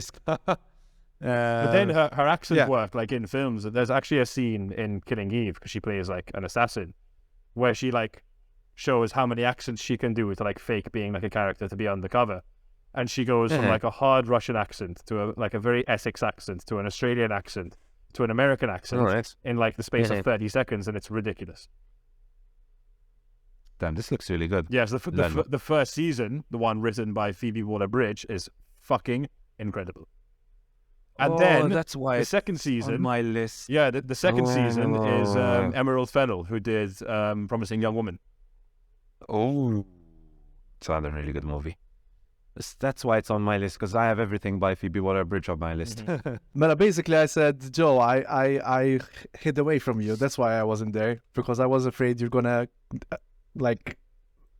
tear me to pieces that I still haven't seen Last Duel. Seriously. No, I mean, if you said Gladiator, I'd be like, okay, this person's a fucking idiot. But like, Last Duel is fine. No one saw Last Duel. I think I've already told this story. Like Gladiator, I've seen it. Yes, I know you've seen Gladiator. No, but I've seen it 6 years after it debuted. Okay. I mean, I was too young to see it in the cinema. I was like, then my dad got the DVD and I watched it like once a week. It's normal. Same. Exact same thing here. That's normal for a 9-year-old to do that, right? Yeah, he was too young for Gladiator, but not too young for what? Taxi Driver? Yeah, exactly. No, I mean, the Taxi Driver again was one. My dad would put it on, and I'd just like sit there and be like, "What's this movie about? Why is this guy shooting people? Why is she dressed like? Why is she wearing a tiny dress? What is this that I'm feeling?" Yeah. And the Gladiator soundtrack is one of the first soundtracks I've ever purchased myself. Good soundtrack, CD to be fair. with the music. Amazing soundtrack. Was it? Reklam tal-Mulino Bianco. Mulino Bianco, Madonna. Mela, last piece of news, and it's good news because The Evil Dead Rise had its first screenings and early reactions are bloody great. Everyone's super positive, except that one fan who was like, "This movie sucks." Yeah. And then Bruce Campbell told him to get the fuck out. Yeah. That was hilarious. Where? Yeah. Yes. There's a clip of it on Twitter. Yeah. That was hilarious. Really good. And that's the first thing I saw about. So I was like, damn, does it really suck? And then everyone's like, this is the best movie ever. This is like best horror movie ever. Best movie of all time. Those are like literally the reactions. So like going through some of the first reactions. Don't know if they have. So let me see if there are some actual. So gnarly and wild in all caps. Evil Dead Rise is gnarly and wild as every Evil Dead film and show should be. There are no limits when working with Dead-Eyed. Lee Cronin knows it and runs with it to great effect, both when it comes to delivering deeply chilling horror and also a blood-soaked good time. So this is basically the reactions. Franco. I'm checking his previous outing. I've never seen it. Hole in the Ground. It's a Pretty British good. horror. Pretty good. He's an Irish director, so not British. Irish. Irish are really good in horror, huh? Yes. Flanagan is Irish, Ushek. No, Flanagan's American. Was American? yeah. It was Irish. Damn. But there was. I'm trying to remember another some Irish horror. 9.0. Yeah. 9.0 on 5.6 is really low for The Hole in the Ground. It's definitely not a 5.6. It's a decent film with very good ideas. Is it a slow burn? Yeah, because some people. Yeah, people hate slow burn movies. So. A Dark Song. Have you seen A Dark Song, guys? I have seen A Dark Song, yes. Quanto Pacentia. My God, That's a very good film. There's sorry, Andrea. Hatman Pacentia, alum known as the patience to watch these kinds of slow burn movies. So. Dark Song. Thank you, Theodore Elzic, for singing its praises. There's a great scene at the end. It's freaking a field in England. It's Irish shares here. Field in England, Ben Wheatley. No, but that's an English film. Ben Wheatley's an English director. What is it? I've seen that. That's a fucking acid trip of a film. Jesus Christ. No. But avoid his last movie, his last COVID movie. It was so shit, yeah. I didn't think it was that bad. It was absolutely a COVID film. I feel like had he spent more actual time on refining it, it could have been a very good film. Yes. But again, I've come to realize recently, I really like where the director just fucking goes for it. I really respect it. When they just go like, look, this is it. I'm going to take a swing. If I strike out, I strike out. If I hit a home run, I hit a home run. But this apparently looks like a home run, Evil Dead Rise. Yeah, and I had really mixed feelings about this film because when I think the Evil Dead remake by Fede Alvarez pretty good. Like it's good in the fact that like it's extremely bloody and it's a nice little retelling of the Evil Dead, but it's a bit too stupid, and not in the way that like Evil Dead 2 and Army of Darkness are silly and they're goofy. Like the writing is stupid. It tries to be a serious film, but it falls into those like very cliches of like just dumb protagonists in horror films, which is unfortunate. But it's again, it's a huge big swing. It's very bloody. The effects are incredible, and I respect that a lot. And Jane Levi in it is incredible in the main role. So when they said they're making another Evil Dead, and again, Sam Raimi is not returning to direct, Bruce Campbell's not going to be in it. It's going to be more like the remake they've already done. When I first heard about the film, I was like, nah, fuck that. Like, I'm not interested. Like, you tried once, it didn't totally work out. It's just fine. We shouldn't do it again. We don't need to unless the big hitters are coming back, the originals. But then it was actually funny. It was when I went to go and see Megan M. Thregan alone on that fateful day at 2 p.m. at Cineworld. And the trailer for this like came on, and the first like up until like if you guys have seen the trailer, up until the moment where they show that there's a Deadite in it, I was like kind of like edge of my seat, being like, "What's this movie? It's kind of cool." And I was like really intrigued, like getting more and more into it. I'm like, "Oh, this is like kind of spooky, and it seems like very like demented, and there's gonna be a lot of blood." And then I saw the Deadite, and I was like, "Holy fucking shit! This is the Evil Dead." And then like the trailer finished, and I remember like I kind of like thought to myself like, "Fuck, that looked really good." And like it shouldn't look that good from what I've heard of like what this film was going to be. But now seeing the reactions of it, I'm just like, okay, I will be there day one for this. Same. Absolutely. Same. Day one. Definitely. Day one. It looks really, Definitely. really, really good, and it's great to see it getting good reactions from a respected festival like South by Southwest. But according to that one fan, this movie sucked. No, there's always, Franco, there's always going to be one. I mean, you and I are both big fans of Everything Everywhere All at Once, and Franco is not. You and I have watched The Empty Man. Andrea has not. I am a fan. Wait, I am a fan of Everywhere Everything Everywhere All at Once? Yeah, I am a fan. Yes, you are. Because you said Franco. Andrea's not. Okay, then my bad. Yes, but in this case, in both of these scenarios, with the Everyman and with the Empty Man, and Everyman. I'll tell you why I said the Everyman. We have a cinema over here called the Everyman, so you can forgive me for that one. Sure. With the Empty Man and with Everything Everywhere All at Once, Andrea's the odd one out. But I think, with regard to The Empty Man, I think you guys watching it makes you the odd ones out. It right? makes us because no one's watching. It makes us smart and cool. Ecco. I think. Okay. Wow.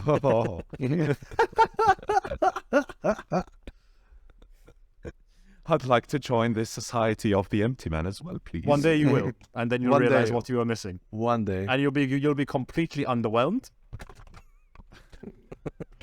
But I think it's good to have someone who says who sees it differently. Oh, for sure. Again, the guy is an alumni of David Fincher, so that's very promising. That I don't know how that is not attractive to you. That this guy is an alumni of David Fincher. He shot most of his behind the scenes in Seven, Panic Room. He designed all of the DVDs. True. Like the menus and stuff like that. And you can see his imprint also on the anthology horror of Cabinet of Curiosities. The Autopsy. I think Autopsy was very good, actually. Yeah, I haven't completed that series as well yet because I want to see the Panos Cosmatos episode as well with Eric Andre. I watched that with my girlfriend. Yeah, we enjoyed it. It was good. Not great, good. Okay, so I think we're all excited for Evil Dead Rise. Yes. Right?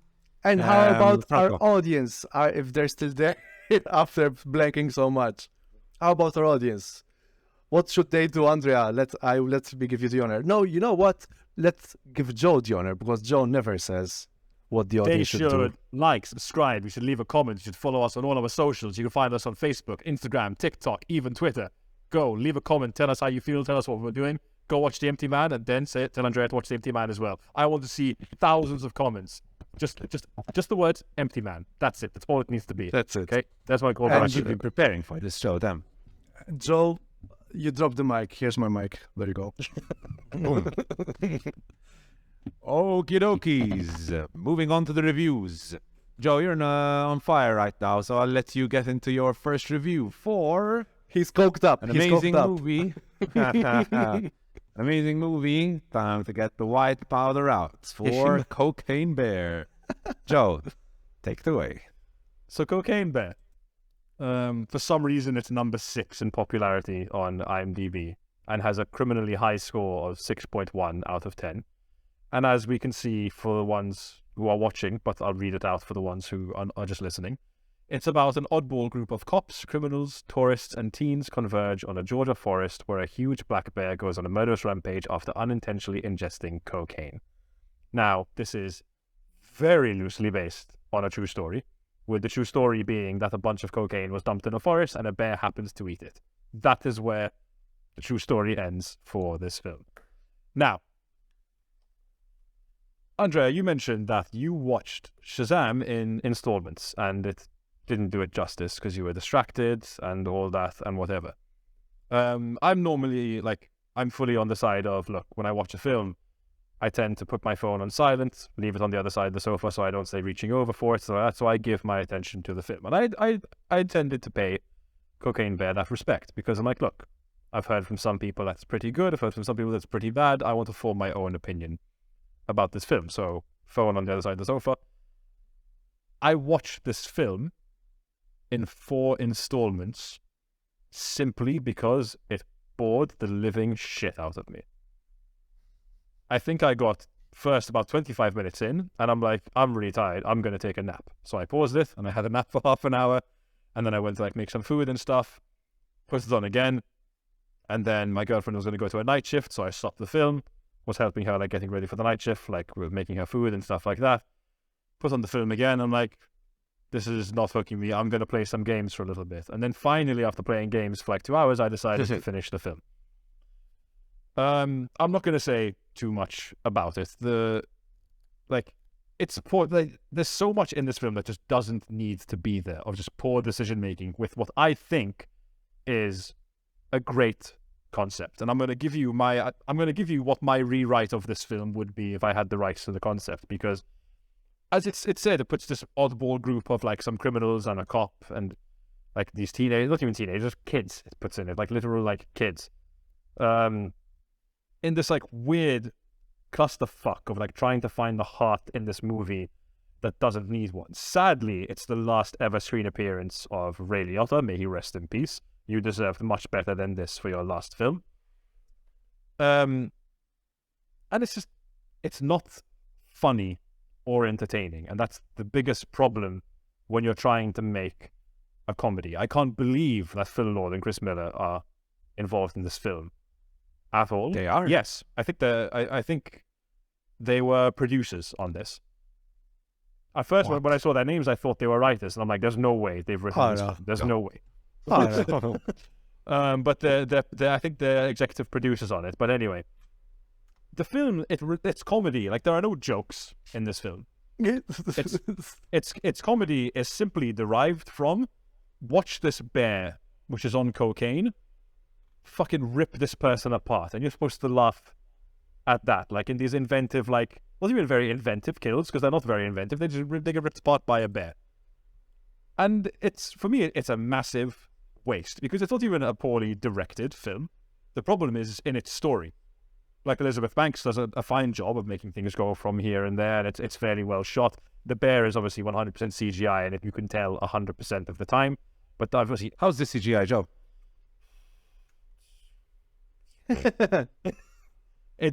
You can very much tell it's not like the Revenant CGI bear, where they shot it in like dull light to kind of cover up for the fact that it was CGI. This is in bright daylight, and you look at it, you go, that's a fake bear. It's not real. Like, absolutely. Like the giraffe. That was a fake giraffe in The Last of Us. Yes, so we thought, but we'll get there.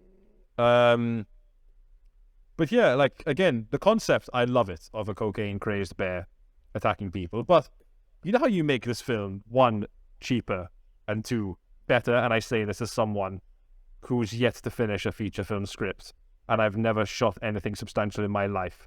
So take this opinion how you like, but I'm going to stick by it. You make this film cheaper and better instantly by you almost Sam Raimi it in a kind of way. You get a group of ignorant teenagers that they go to a cabin for a weekend. They take a bunch of cocaine with them. One of them leaves it outside carelessly one night because they got drunk. A fucking black bear eats it, and suddenly they're trapped in this cabin with a cocaine-crazed black bear outside, and they can't leave. And you have a man versus beast invasion horror. Where's my job, Lionsgate, or whoever the fuck made this film? I think it was Universal make this film. I don't even know. I don't know, and I don't really care. But like, it didn't need these like side characters of these criminals trying to find the cocaine and the police officers trying to find the cocaine. And I can't stand it when they do that, man. I can't stand it when they do that. There's a whole subplot of this woman's daughter is going to go to school with her friend, but they skip school to go to the forest, and then they get lost, and the woman has to look for them. Spoiler: the kids do cocaine, and they're like 11 years old. Like, oh my god! It's really, really, really, really, really. It's like the Godzilla movies when it's all about the fucking humans. We just want to see Godzilla. We don't care about the humans. But even so, but they don't have the budget to have the bear on screen all the time, so they have to even so like, fill it in with stupid human drama. It tries to end the film with like the bear as like the hero of the film in a way, because basically there's the two like criminals in it. They're trying to get the drugs back because one of them, his dad, like has to get the drugs for this like drug lord, and if he doesn't, he's going to be in trouble with his dad, and his dad's been an asshole to him all his life, so he wants to get the drugs back. Do you see how convoluted this is for a movie about a bear eating fucking cocaine? Does the bear sacrifice itself by eating all the cocaine? No. You guys want to know? I'm not going to watch it. So at the end, they're trying. Go ahead. For some reason, they all meet up. So the woman who found the 2 kids that she was looking for, these 2 criminals, and the criminal's dad. For some reason, they all meet up and they go to the bear cave. And the bear cubs, because it's a lady bear, by the way. They've eaten cocaine as well, because she took the mama bear took a bunch of cocaine back to the cave, so they're cocaine crazed, and they're trying to get like on this like ledge like behind the waterfall to get out of this place. But the head drug dude, the dad, starts getting attacked by the cubs, and he throws a gun to his son, and he's like, shoot the baby bears, shoot the bear cubs, and he's like, no, because I'm like a changed man, I'm not gonna be like you, and you're an asshole. And then like the mama bear turns up, and because the bear cubs are on him, she just attacks him and she kills him, and then the others all get away, and like the criminals are redeemed because they said fuck you to like the dad because he was a bad person, and the mother is just like, she doesn't even like tell the kids like, you guys are fucking idiots, you should have gone to school, you shouldn't have skipped school, also don't do cocaine again. She's kind of just like, oh, I'm just so glad that you're okay. It is just so stupid, and you don't need 80% of this film. As I said, get 4 dumb teenagers, put them in a cabin with a bear outside which is on cocaine, which wants to eat them, and they're trying to figure out how to get to safety, and you already have a much better film than this. And that's why we need the goofiness again of movies. Yep. Because as a concept, it is a goofy concept, even though it was But I said its scares rely on people dying in horrific ways. Not it scares, sorry, it's laughs. Like why am I like there's a fucking ridiculous scene where there's this park ranger again. Characters I can't tell you the name of a single character in this film because there are so many of them and they're all insignificant. Every single one of them. They're just boring and there's nothing to them. There's a park ranger, and for some reason she has these other two teenagers with her because they were in trouble because they did something in the park. But they're inside like her office and the bear is outside. Now she's already been attacked by the bear. She's been bitten by it, so she's like kind of like lightheaded. But she gets a gun and she tells one of the teenagers to open the door so she can shoot the bear. Now he opens the door and he just stands in the way in the middle of the door and the bear is just sitting there and he goes, "Oh shit, that's a bear." And then she shoots him in the head because she's trying to shoot the bear. And that's supposed to be like one of the gags of the film. That this woman has just shot a teenager in the head by accident when he was standing literally in the direct line of fire. All she had to do was not shoot. Shit. It is like I can't believe some like, and again this is not me judging people, this is just utter disbelief. If you found genuine like enjoyment and laughs in this film, I tip my hat off to you. You're much more chill than I am, probably a bit more fun, but I can't believe people have found this to be like a good time, because I will usually sit there and I will finish anything in one sitting. This is a film that put me to sleep and drove me to other activities because I didn't want to continue watching it. This podcast is why I finished that film. He took one for the team. He took one for the team. So it's basically cocaine bore. Yes. Cocaine Some would say it's unbearable. Oh shit! I can't take credit for that. I've seen that line online a lot, so I can't take credit. Joe, I follow Jay Bauman. Anyways, and he commented about this. Apparently, the editing is horrific. Now he shows a particular scene from the movie, and unfortunately, I can't share the audio. This bleached-haired teenager who I don't know his name. I can't remember what happens to this teenager. But I just saw these 8 seconds. What a bad jump, Ostia. And right now the audio like does not transition. Right now I can hear him say, "You know what?" And he keeps on saying, "You know what?" when it cuts to this scene. Yeah. So you're still hearing, "You know," so "you know what" starts here. You know what, and then it continues here. You know what? Yeah. But it's not edited well, and apparently this is just one of many scenes that are horrifically, jarringly edited as well. Yeah. ADR so bad that out of context, this feels like a bad lip reading video. Yeah. But then I feel like nobody's talking about the You see someone's comment there of, "It's a movie about a bear that ingests cocaine. I'm not watching it for the editing." In a film that is like, I think it's an hour and 39 minutes long, there is probably maybe 12 minutes of bear in a movie called Cocaine Bear. Why is Barry Allen? Why is Barry Allen trending? Look at this comment, guys. Look at this comment. Oh, it's so good. It definitely is. So you're saying if Bohemian Rhapsody won Academy Awards for Best Editing, Cocaine Bear is on the right trail? Probably. Remember, So guys. good. Remember, guys, that the editing saved the movie. So that Oscar for Best Editing for Bohemian Rhapsody was a pat in the back, because the guy who had to do miracles with basically shit. Yeah, guys. Anything else, Joe? Cocaine Bear. Don't watch it, or do. I don't care. It does have 6.1 on IMDb. It's a farce. Well, I don't know. But moving on, quick review for Shazam: Fury of the Gods. Got to watch it yesterday, actually, with my girlfriend. We had a very good time. Like I said in the start of the show, I watched Shazam 1 just a few days ago. and I enjoyed it. But again, I didn't watch it in all its glory because, like I said, I split it up into parts, which I hate doing.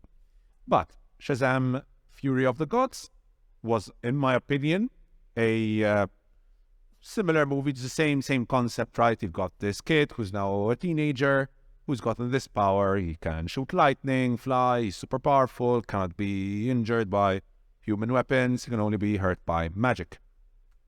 And basically, this time, him and his family must take on the 3 daughters of Atlas. So clearly there's a lot of Greek mythology involved here. We see lots of beasts from like Greek mythology, centaurs, harpies, and so on, which I found quite interesting. So as a movie overall, I thought, first of all, the CGI looked great. I loved the CGI in this. Coming off from Ant-Man, I was a little worried that I was kind of getting too old for these kinds of movies, because honestly, Ant-Man, there were scenes where I literally couldn't keep up with what was going on. But I think that was more the issue with the CGI being so shit and the editing being so bad, because like action sequences were like edit, cut, and I just couldn't keep up with that. Whilst here, the action is much clearer, so you actually know what's going on, even when you've got all these like mythological beasts fighting on screen. I never felt lost. I always could clearly see what was going on screen, and it helps when the CGI looks good. So there's that. I was also very impressed. I mentioned this to Franco at the start. Joe, you weren't here before the show. Don't tell him. It's just between us. No, I have mentioned this in the review. It's an important point in my review, unfortunately.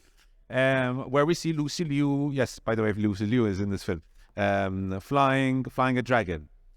And I was surprised by how good like the whole floating part looked.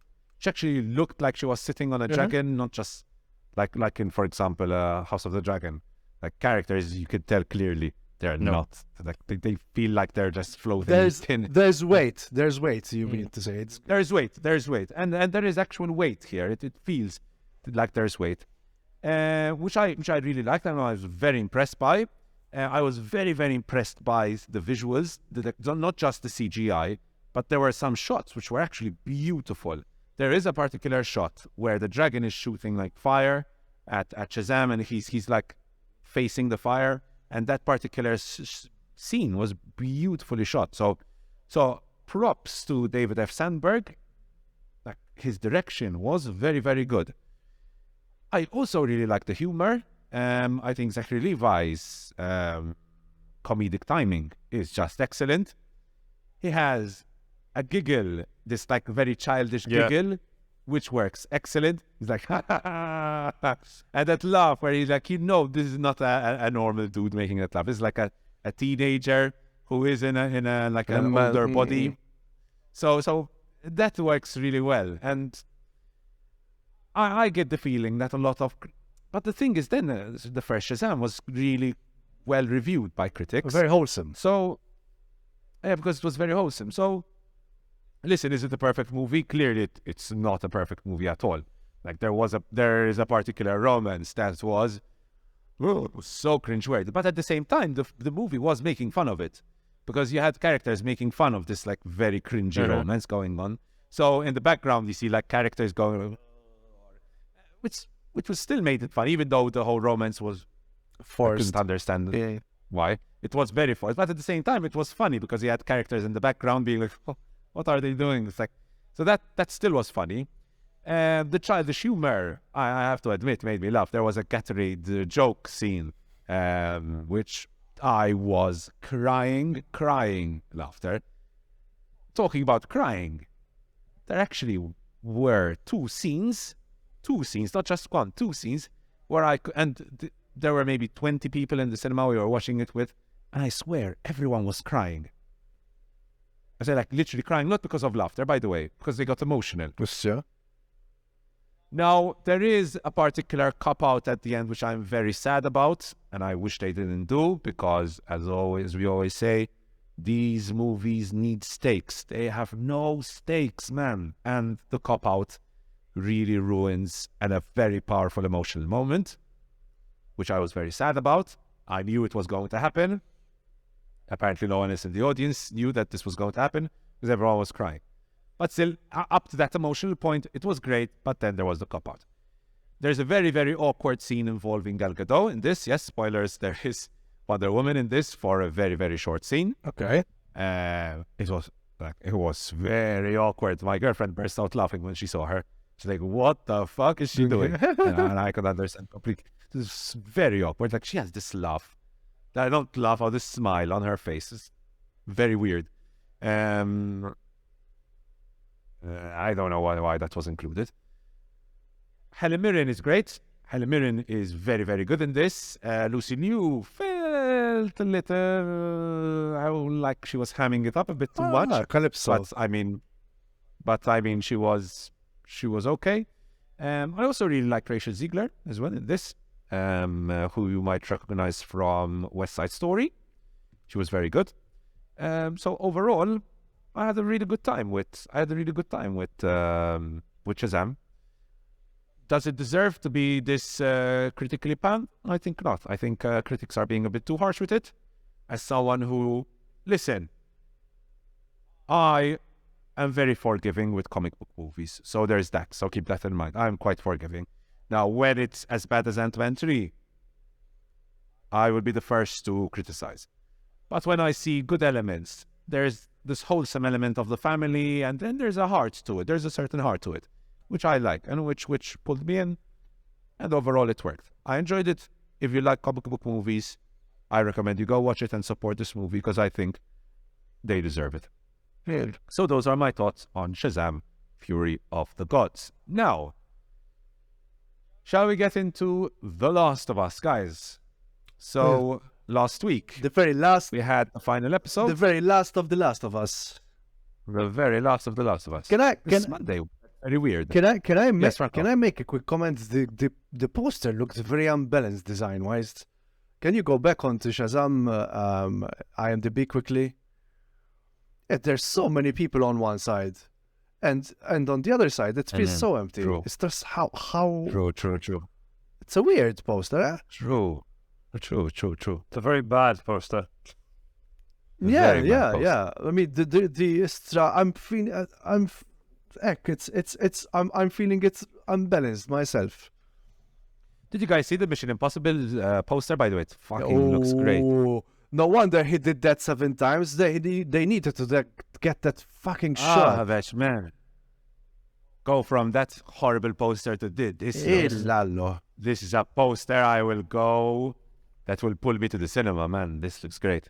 You imagine? Fucking hell. Please, I hope it's not a composite, but a genuine photo, because that would make it. I mean, I'm sure No, it is, no, but we've don't. all seen that they actually did this. So most. Yeah. This guy is replaced. This guy is replaced for sure. Probably, but yeah. please, I hope it's not a composite. no, I'm sure it's probably Um, real. It's real. We've seen it happen, like, literally on Screen.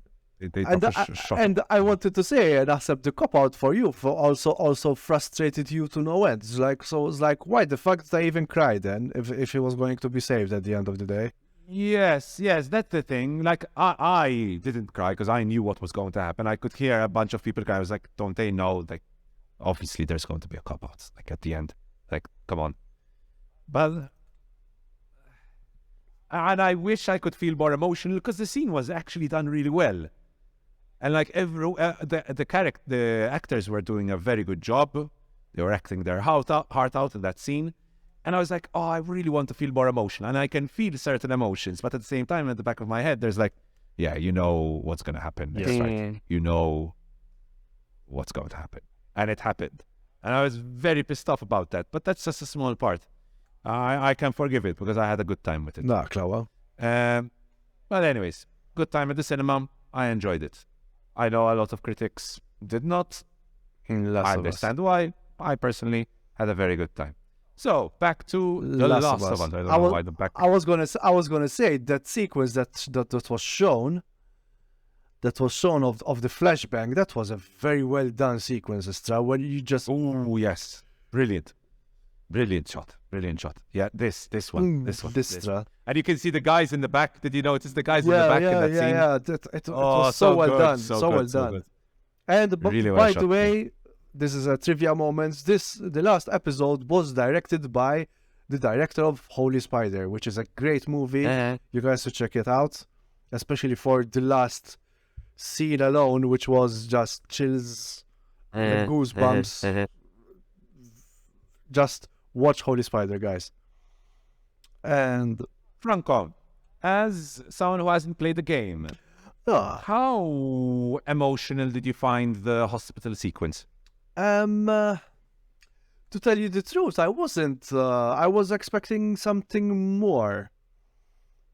I was more emotional. Let me tell you why. When I was more emotional, I was more emotional when he said, "Time didn't do it." That line really hit.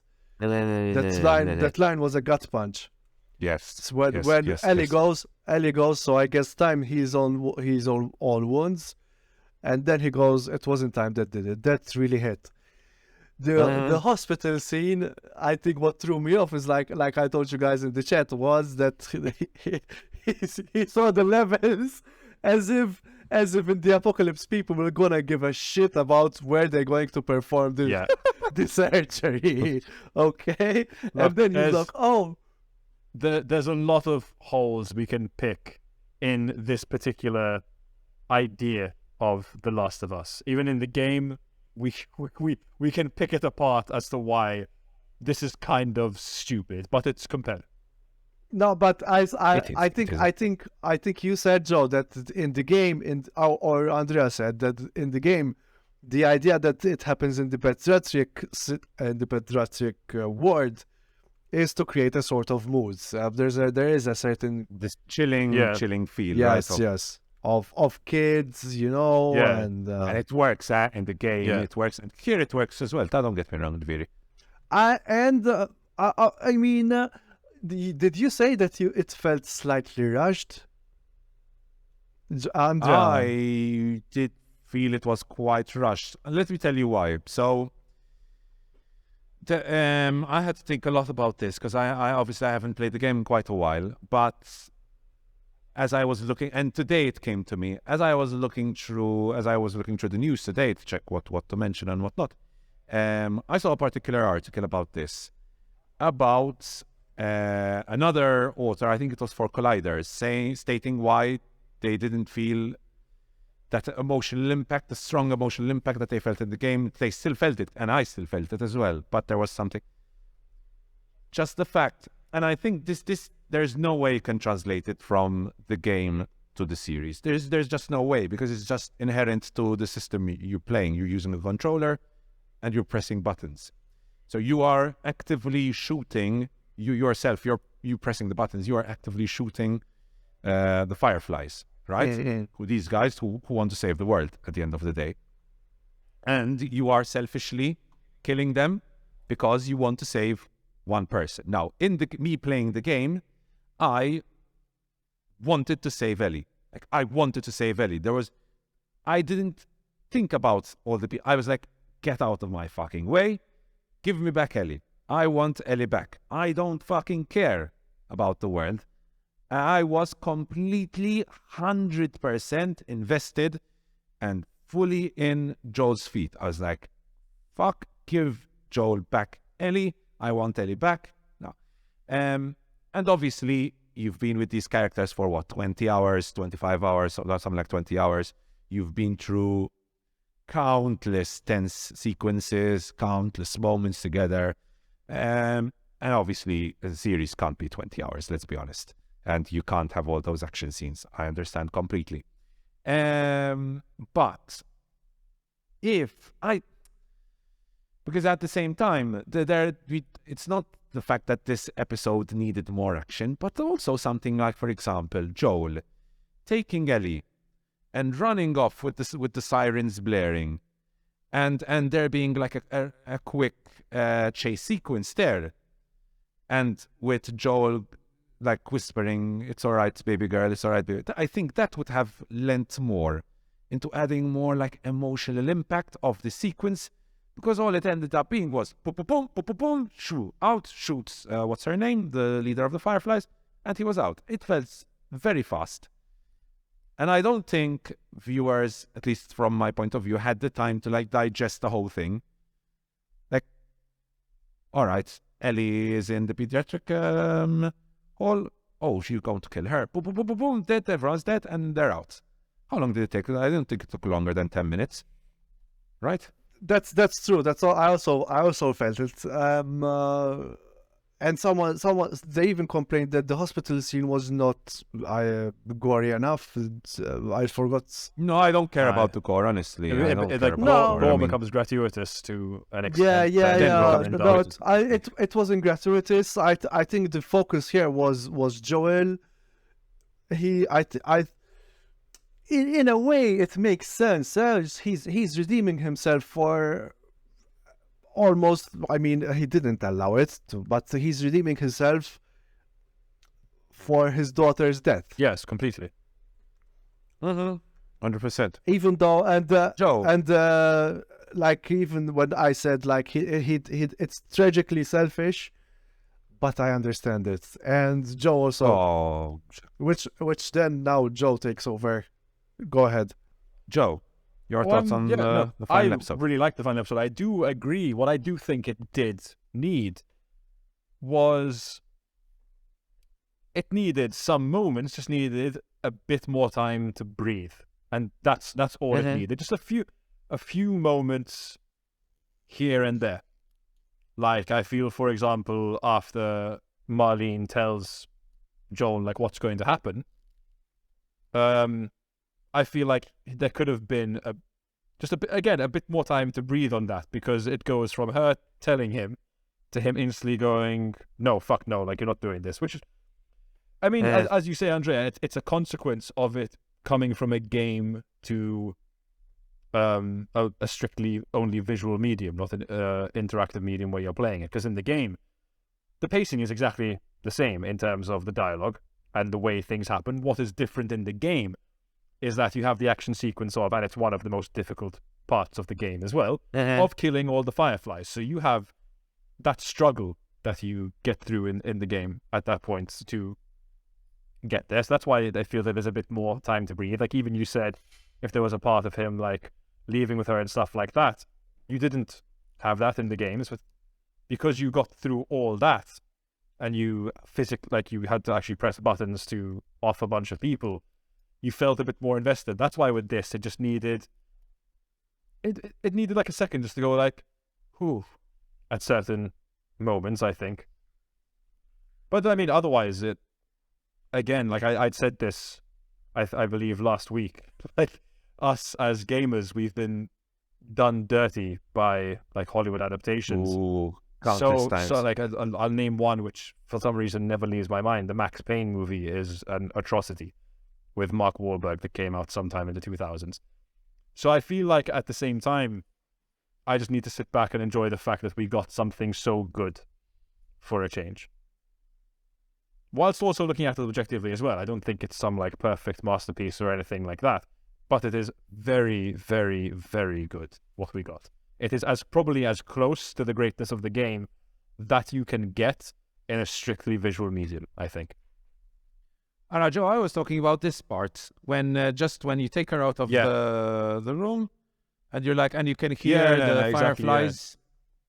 That was Something like this would have left the viewers to like just reflect a little bit on what Joel just did, and just a little bit time to breathe. It probably would have been that appropriate thing just to let them breathe.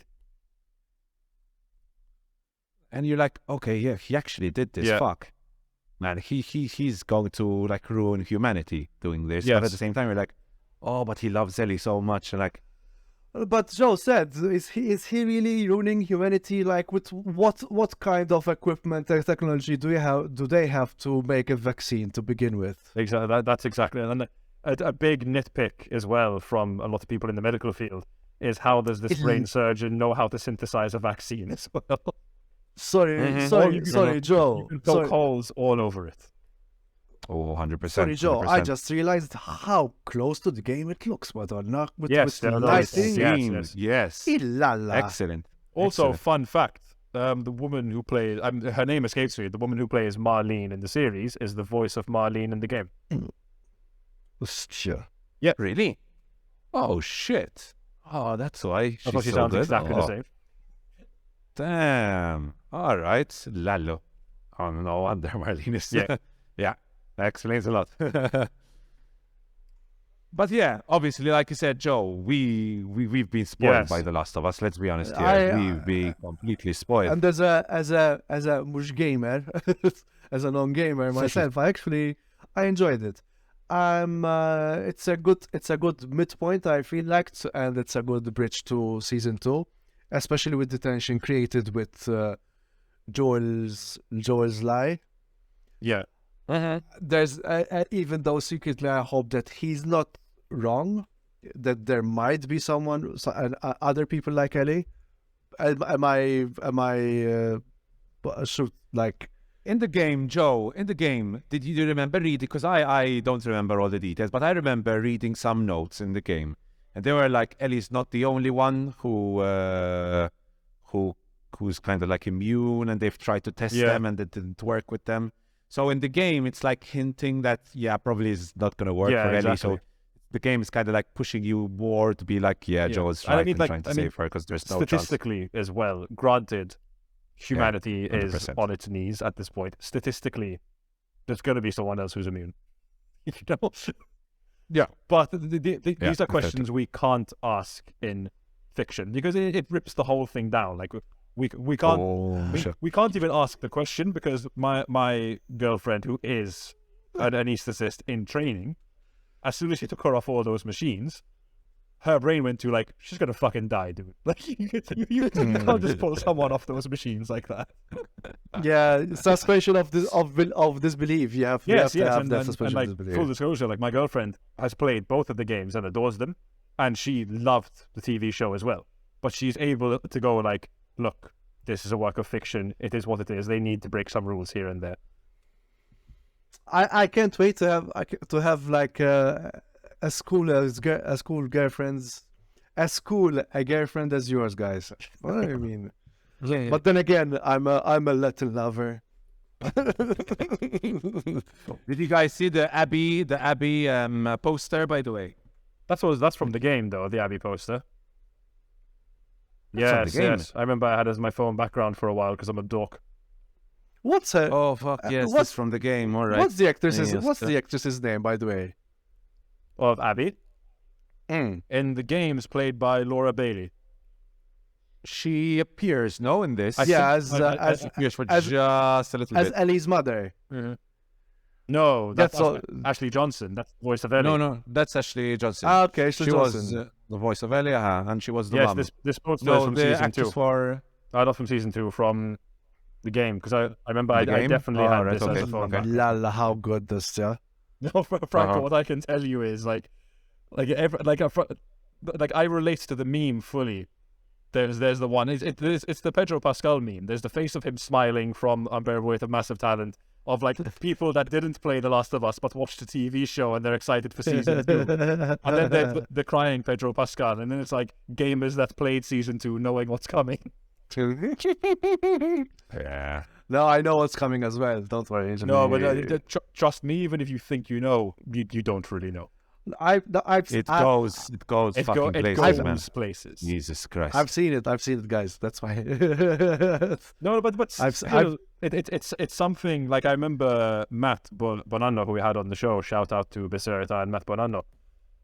He said that the second game, like the first game was like really compelling and he enjoyed it and it was emotional, but he said the second game broke him down emotionally every time he played it, and that's literally what it is. Anyway, I remember playing The Last of Us 2, and it was like 30-35 hours. It was very really long. And I wanted to review it for my old YouTube channel, and so I played through the whole thing. It was, I think, COVID, so I could do that. What was it? COVID, Yes, COVID. Please, or which explains why I had 35 free hours in like 2 days. I literally did not sleep. I played like 35 hours, and at the end, I was just like, "Wow, my God!" I was just a wreck, and I was angry. I loved the gameplay. I was like, "Fuck, this was some of the best stealth gameplay I've ever played." But at the same time, I fucking hate this game, but at the same time, I love this game so much. Like, I love this game, but at the same time, I fucking hate this game, man. The range of emotions this game gave me, I'll give it that. They had balls, and fuck, they took you. I was going to say, I can describe The Last of Us Part 2 in a gesture. So you two that can see me, you're going to see the gesture, and this is it. That's The Last of Us Part 2. That's what it is. All your expectations to anyone that like cares about anything, it just goes 2 fingers. Get fucked. No. Look. Let me show you something, guys. So basically, this in Korean means like a heart, right? You see, there's this shape of a heart. This is for Andrea. So you use your middle finger, and then you put like this. Like I fucking hate and love this game at the same time. So it's like this. Oh. Mela. All right, guys. I think Franco. I'm off, guys. Halina. It was great. It was great being on the show again. Guys, leave a comment, subscribe, like, tell us what you think about the last episode of The Last of Us. And I leave you up to the relatively safe hands of Andrea and Joe to discuss Mando. And oh my God, Joe has opinions. I have opinions. Yeah, he does. See you on episode 17, guys. Come on. Okay, episode 20, we should have some special guest coming on. So, Asa, we'll work something out. Let's start manifesting. Maybe David Sunbury. Snälla komma här. Vi vill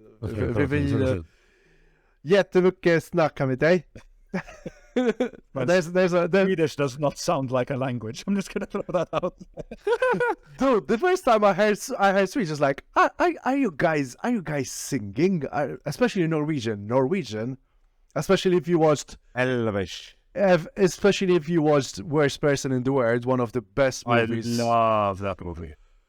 Very good. That she should be a great. I feel Renat. I forget her name. name. Actress, but I know her name is Renat. The actress would be great on the show. Anyway, guys, I leave you up to it. It's up to Mando. See you next time. Ciao, Franco. Adios. Okay, so to explain the context of this discussion, apparently, despite, Joe, you might remember quite a while ago we had talked about the trailer and we had said how its viewership was like the highest viewed YouTube video in like ages. So this news was actually shocking because this is actually the premiere. So we can't say like it's the quality of season 3 that put people off. It's just literally people didn't even watch the premiere, the opening episode.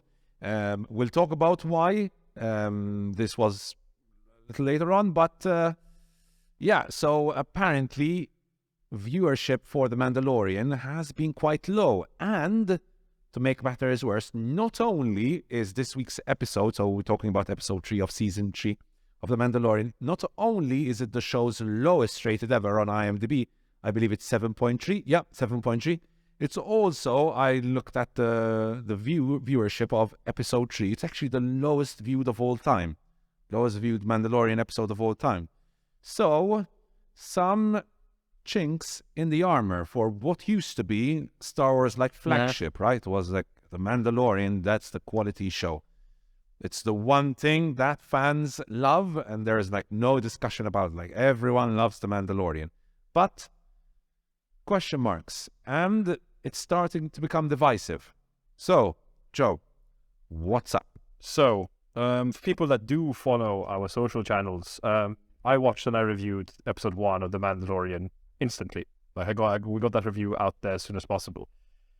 And I said I was unsure.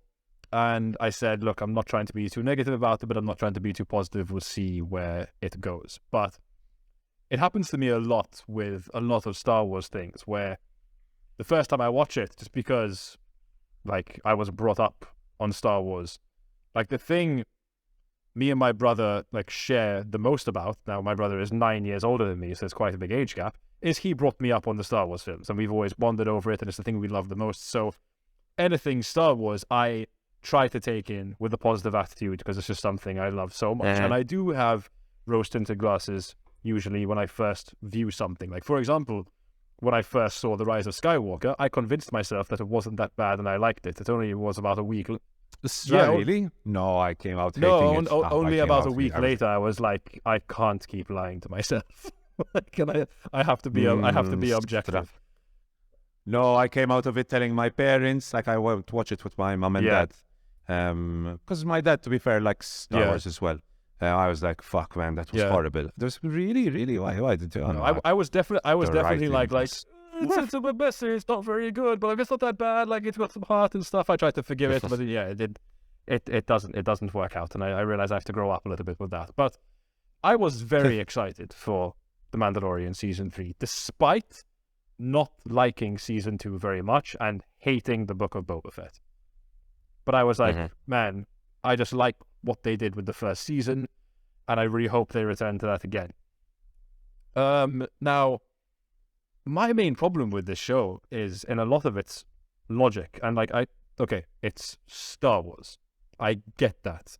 I get that you have to suspend a lot of belief for this, and I like doing that because I like escapism. But can we talk about the fact that in the opening of the first episode, they're doing some kind of like baptism for a young Mandalorian, and they're doing it in some giant lake, and then a giant like crocodile turns up, and they're suddenly surprised that the giant crocodile has turned up, and they also suck at fighting the giant crocodile, and then if they do, right? They do. And these are meant to be like the warrior race. They're meant to be like the most accomplished warriors in the galaxy. And I found it really weird. But obviously, it's a setup like. But then saving them. But at the same time, like even for Star Wars, that's extremely contrived. It is. And like you want to show how cool the Mandalorians are, right? Yes. Well, like even like another thing which it started to annoy me after is when he goes to see Bo-Katan in that episode. She's just sitting in that giant house in the throne room by herself. What is she doing with her time? Like these are questions. These are things which why I liked Andor so much. Andor answers the question of what are these people doing in their free time, because you don't have a situation of just finding someone conveniently somewhere. They're actively doing something and they have a purpose for what they're doing. Now, that is me putting my hand up. I do not want this show to become Andor. I have Andor. I love Andor. We're going to get more of Andor, and that's great. Because we saw what happens when this series becomes Andor, and it's not good. To speak about its logic again, like one thing I can't understand, and it's again why I call it like the Marvelization of Star Wars. What was the point of IG-11 sacrificing himself if now definitely a lot of this season is going to be devoted to resurrecting him? No, that's so... You know? And even just some really dumb writing, like the pirates in the first episode, and they go back to that, I forgot the name of the planet where they were, and they want to drink at this bar, but it's actually a school.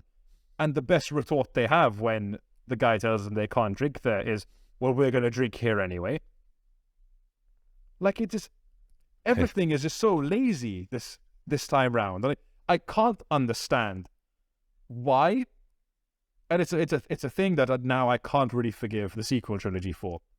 Can we fucking move away from a big bad Empire-like enemy? And in this case, we're bringing back the Empire when this is meant to be 25 years after the Empire has fallen. Why, in the second episode, are they randomly attacked? Not by one stray, a squadron of TIE fighters. And it's not like these are TIE fighters flown by pirates who've picked them up because after the war they were abandoned. Stormtroopers. In their pilot regalia, the black armor. Yep. Why are they suddenly attacked? They're obviously going to reveal why they're attacking this planet, but like, it's all incredibly convenient and contrived. They're just the Empire is meant to be dead. Can we move on? Joe, have you ever watched the Rogue One review? The Rogue One review by Letter Media. Don't think I have. No. Oh man, you're going to watch one of the all-time best reviews ever. And this is coming from someone who fucking loved Rogue One. I loved Rogue One. I liked. I was like, but I didn't love it. It had a good beginning, a fantastic end, but an incredibly boring second act. Yes, I know, but I love it. Like, this is one of those movies where I can completely understand it's not a perfect movie. There are issues, there are very boring characters, Like, so poorly written, like nothing interesting about them. But fuck, man, there are moments in that movie where in the cinema, I was just, Yeah, no, it's oh my God. it what looks is incredible going on? and it's exciting. But the reason why I'm mentioning this is because of the opening of the Red Letter Media review for Rogue One, where they're like, did you enjoy Rogue One? TIE Fighters! Oh my God! And obviously, we all know why there were TIE Fighters in this episode. Nostalgia. And we all know why they were in there. It's nostalgia. It's the... We can't move on. Clearly... member berries, right? And that's why when I get into the Mandalorian, I don't really judge it on this kind of stuff because I know I'm getting into the member berries show, and to be honest, I'm fine with that personally. When it comes to the Mandalorian, like I know I'm getting into the member berries show. I know But the it's just thing gonna is, be a it bunch of. wasn't that, do you though. remember Star But the thing is, Wars? You remember Star Yeah, Wars, but here's right? my point. Think about season 1. It really wasn't that. Because season 1 wasn't. But then they noticed how much money they could make off this Yeah, thing. but like, I And mean, how many people they were I pulling think in a with. defining moment for the show was the finale of season 2, which Yeah, of season they 2. they Season wrote Grogu out of the show and then went, shit. What do we do now? We're gonna lose a bunch Yeah, of exactly. people. We lose Exactly. Grogu. And they wrote Grogu out of the show in the And then- dumbest way possible with some of the worst CGI, with the biggest member burial of all, His fucking Majesty Jesus Christ Luke Skywalker. Like, And listen, I was almost I crying in that was scene. seething in anger in that scene.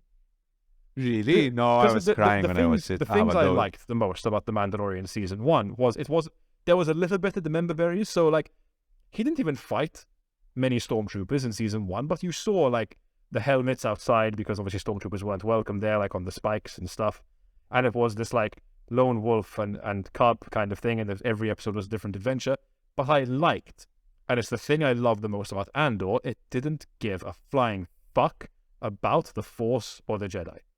And now, in only 3 seasons of The Mandalorian, we've seen 2 Jedi, one of them his savior Jesus Christ, Luke Skywalker, the other one Ahsoka Tano.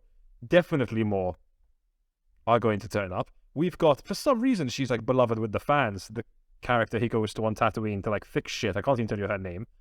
But now all of a sudden she's saying, may the Force be with you when he leaves and stuff.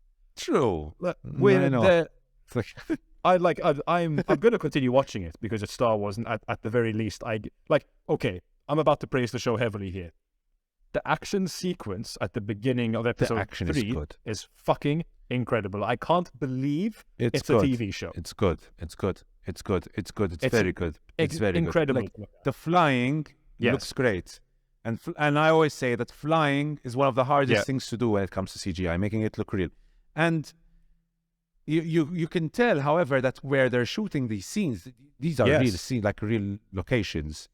So there is a certain element of something physical, something tangible. But at the same time, the action is so beautiful. It's like some of the maneuvers they do with their ships are just incredible. I was at one point when Bo-Katan does the shloop shloop and turns around, I was like, oh my God. But then that will lead me to what I wanted to ask you about episode 3, obviously. I found it very, very tonally jarring. Completely. I was. Because you go from the highs of that beautiful action sequence, and it was beautiful, like you said. And then suddenly we're like, suddenly it grinds to a halt with a character we've only seen twice before who had maybe 2 lines of dialogue. We can barely remember his name. It tried, like, okay, if the episode started with this, I kind of would have been like, interesting, where's this going? yeah. But then, I I just saw the copycatness all over it. I'm like, you guys have tried to do a bit of an Andor here. In fact, I was listening to, I listened to the Watch podcast with Chris Ryan and Andy Greenwald, and Andy Greenwald had a very good line he said about this. He said, this is baby's first Andor, what they've done here. Baby's first Andor. Oh, that's so good. It's But the dialogue wasn't in Andor. The dialogue was so sharp. You don't have Tony Gilroy writing it. That's why you've got fucking Dave Filoni and Jon Favreau. and the politics who are good. But they're good in their lane. In their lane, they have to stick to their lane, stick to the schlocky Star Wars stuff, and let the grown-ups do the grown-up political stuff. Because you can tell, they're trying to do this political, but just the dialogue and the writing for it just feels so childish when you compare it to something like Andor, where everything feels impactful and everything you say can be maneuvered against you. Here it felt very childish. Even in Andor, the Mon Mothma stuff, the whole political intrigue of that.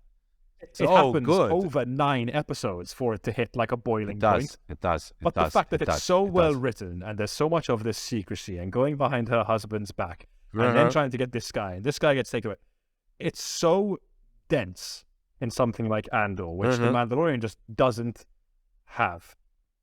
It's a really big problem now for me, this show. And another, the other big problem I really have is how they decided to end this show with Bo-Katan, who was this breath of fresh air, as kind of I'm just gonna say it, for someone who loved the character of Boba Fett growing up, and I read some of the Jasta Fett comics and the Mandalorian stuff and stuff like that.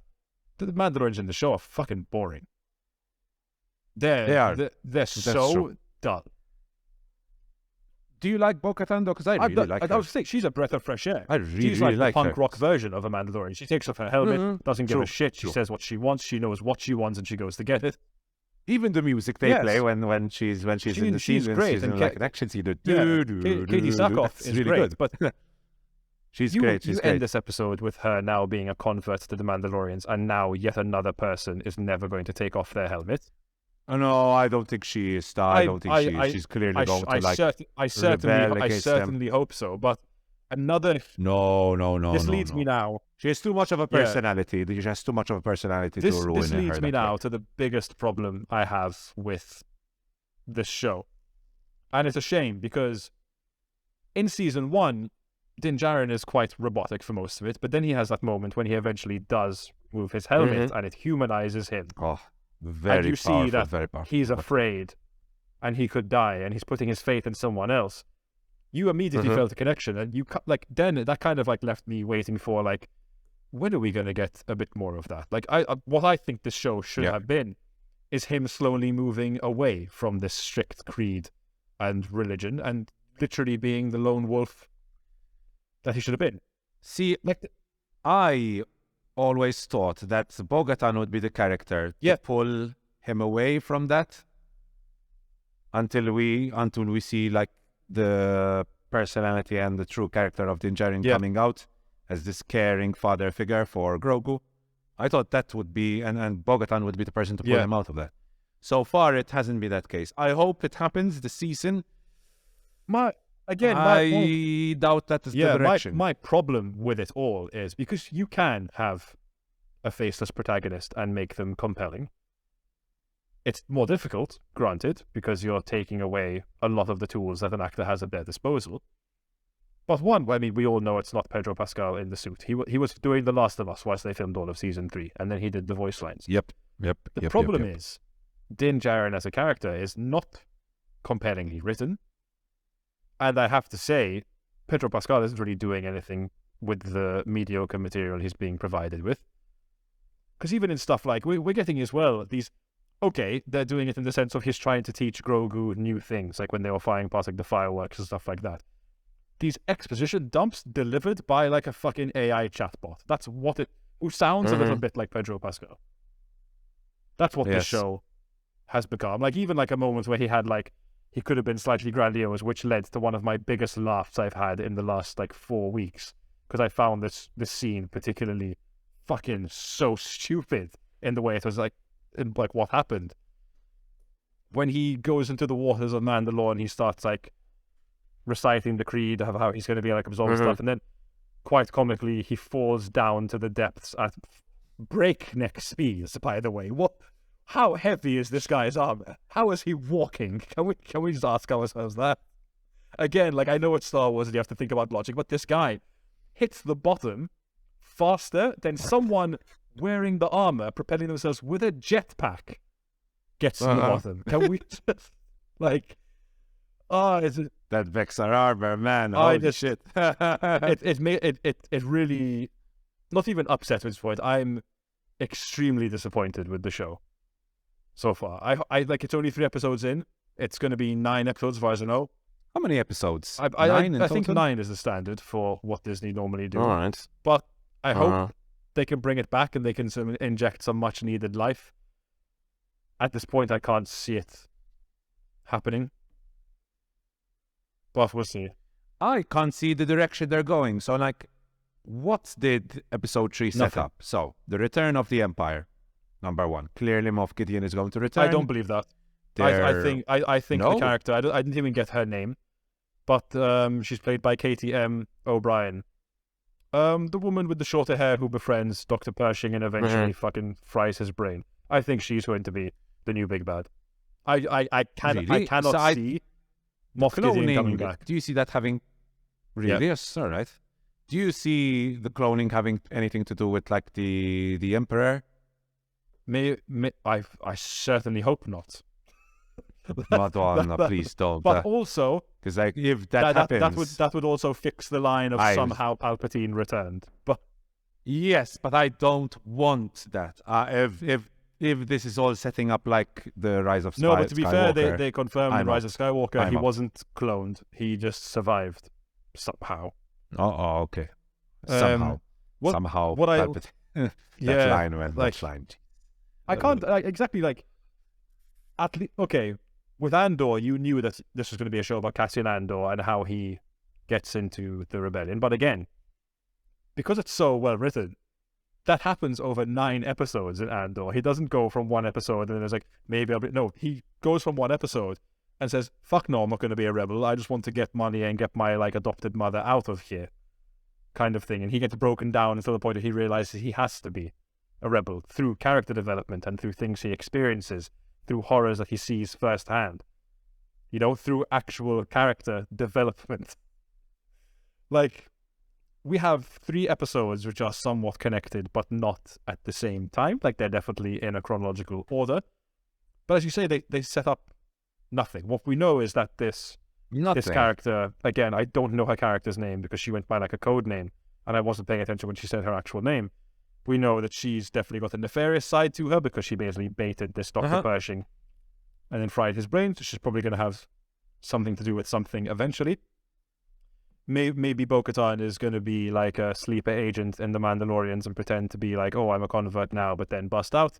Maybe, I hope so, because I like Katie Sackhoff and I like that she actually takes off the helmet. Mm-hmm.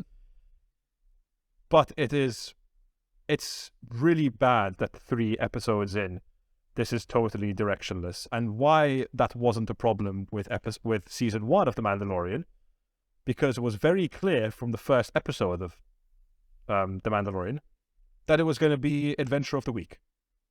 Every week. Exactly. Yeah, I missed that. I missed that Adventure of the Week. It was fantastic how they were... We need to go on this new planet to get this, and now there's the monsters and fight. And yeah, they were connected, but very loosely. Very loosely. Like, I don't know. It's a shame how directionless it is. It is. We'll see. So I'll be honest. I enjoyed. To be fair, I did quite enjoy episode 2. Episode 2 had some decent moments, like action. Episode 3, I really enjoyed the opening like 5-10 minutes. The opening, apart brilliant from action. me going like, why the hell are the Empire back? But then going like, I know why the Empire are back because we love the Empire because we remember them. Oh, we love them. But I was also like, I have to admit, this is really cool. At the same time. Yes, it was cool. And then like that jarring tonal shift was, fuck man, you take me from, and when we get to our Last of Us discussion, Joe, that was one of my biggest issues. Jarring tonal shift. We'll get there. I can't go into that now. We'll get there. We'll get there. But I hate these tonal shifts. When done well, they're done well. Barbarian does it well. But that's very smart, very clever, very well written. Very intentional. Yeah. Over here, it doesn't feel intentional. Very. It's like, oh, but now we have to get into this like randoms, and it gives you no reason to care about whatever is happening on screen. Like generally with the Mandalorian, I'm like just staring as when that happened, and I was like, but who the fuck is this? And I was like, wait, I remember this guy. Wasn't he the guy who tried to clone Grogu or whatever the fuck he was trying to do with Grogu? It's like, yeah, but why do we care about him? The series didn't give us any reason. If they set this episode up, I'm sure it could have been maybe more impactful and the ending more impactful. But they didn't set this up at all. Something more ambitious, and I would have at least applauded it for being ambitious, is if this episode didn't feature Grogu or Din Djarin or any Mandalorians at all, and it was just an episode about Dr. Pershing and this situation. If they had the balls to just go, look, 45 minutes, bang, no Mandalorian, no Grogu, this is about this guy, and we're going to build this up, then I would have gone like, this is interesting, because this is an intentional choice that you've decided to not waste an episode, but devote an entire weekly segment to this. This means it's significant. But they're not that ballsy, unfortunately. Oh well, indeed. I think we can end it here, Joe. We will. I think if we do this like every 3 episodes, we discuss the Mandalorian. I feel like that's the best way to, unless something crazy happens this week. I doubt. Unless something crazy happens, and then obviously we have to with it. But I think 3 episodes is good. Okay, dogs, Joe. It's been a good one today. I really liked this episode. It was really fun. We had a lot of interesting stuff to talk about. That always helps. I got to hate on a lot of things, which I enjoyed. And to be fair, I was apart from the Mandalorian, I was most of the your cocaine bear review, to be fair, was also negative. But most of the stuff I talked about was quite positive. Most of the stuff I watched this week was quite interesting and fun. Well, so I made up for it with my Evil Dead rewatches, so there you go. Okie dokies. So thanks so much for watching, guys. Hope you enjoyed this episode. Like I just said, we had lots to talk about. Thanks so much for watching. Like, subscribe, comment, tell us what you thought about The Mandalorian. Have you watched episode 3? By the time this comes out, probably episode 4 will be out. So comment about episode 4 as well. Is there some kind of direction to The Mandalorian by episode 4? Let us know. Hopefully, by episode 4, there will be some kind of direction. Because right now, I thought there was some kind of direction in episode 1, but that apparently not. So, yeah. Ciao. Thanks so much for watching, guys. Don't forget to like. Ciao, Joe.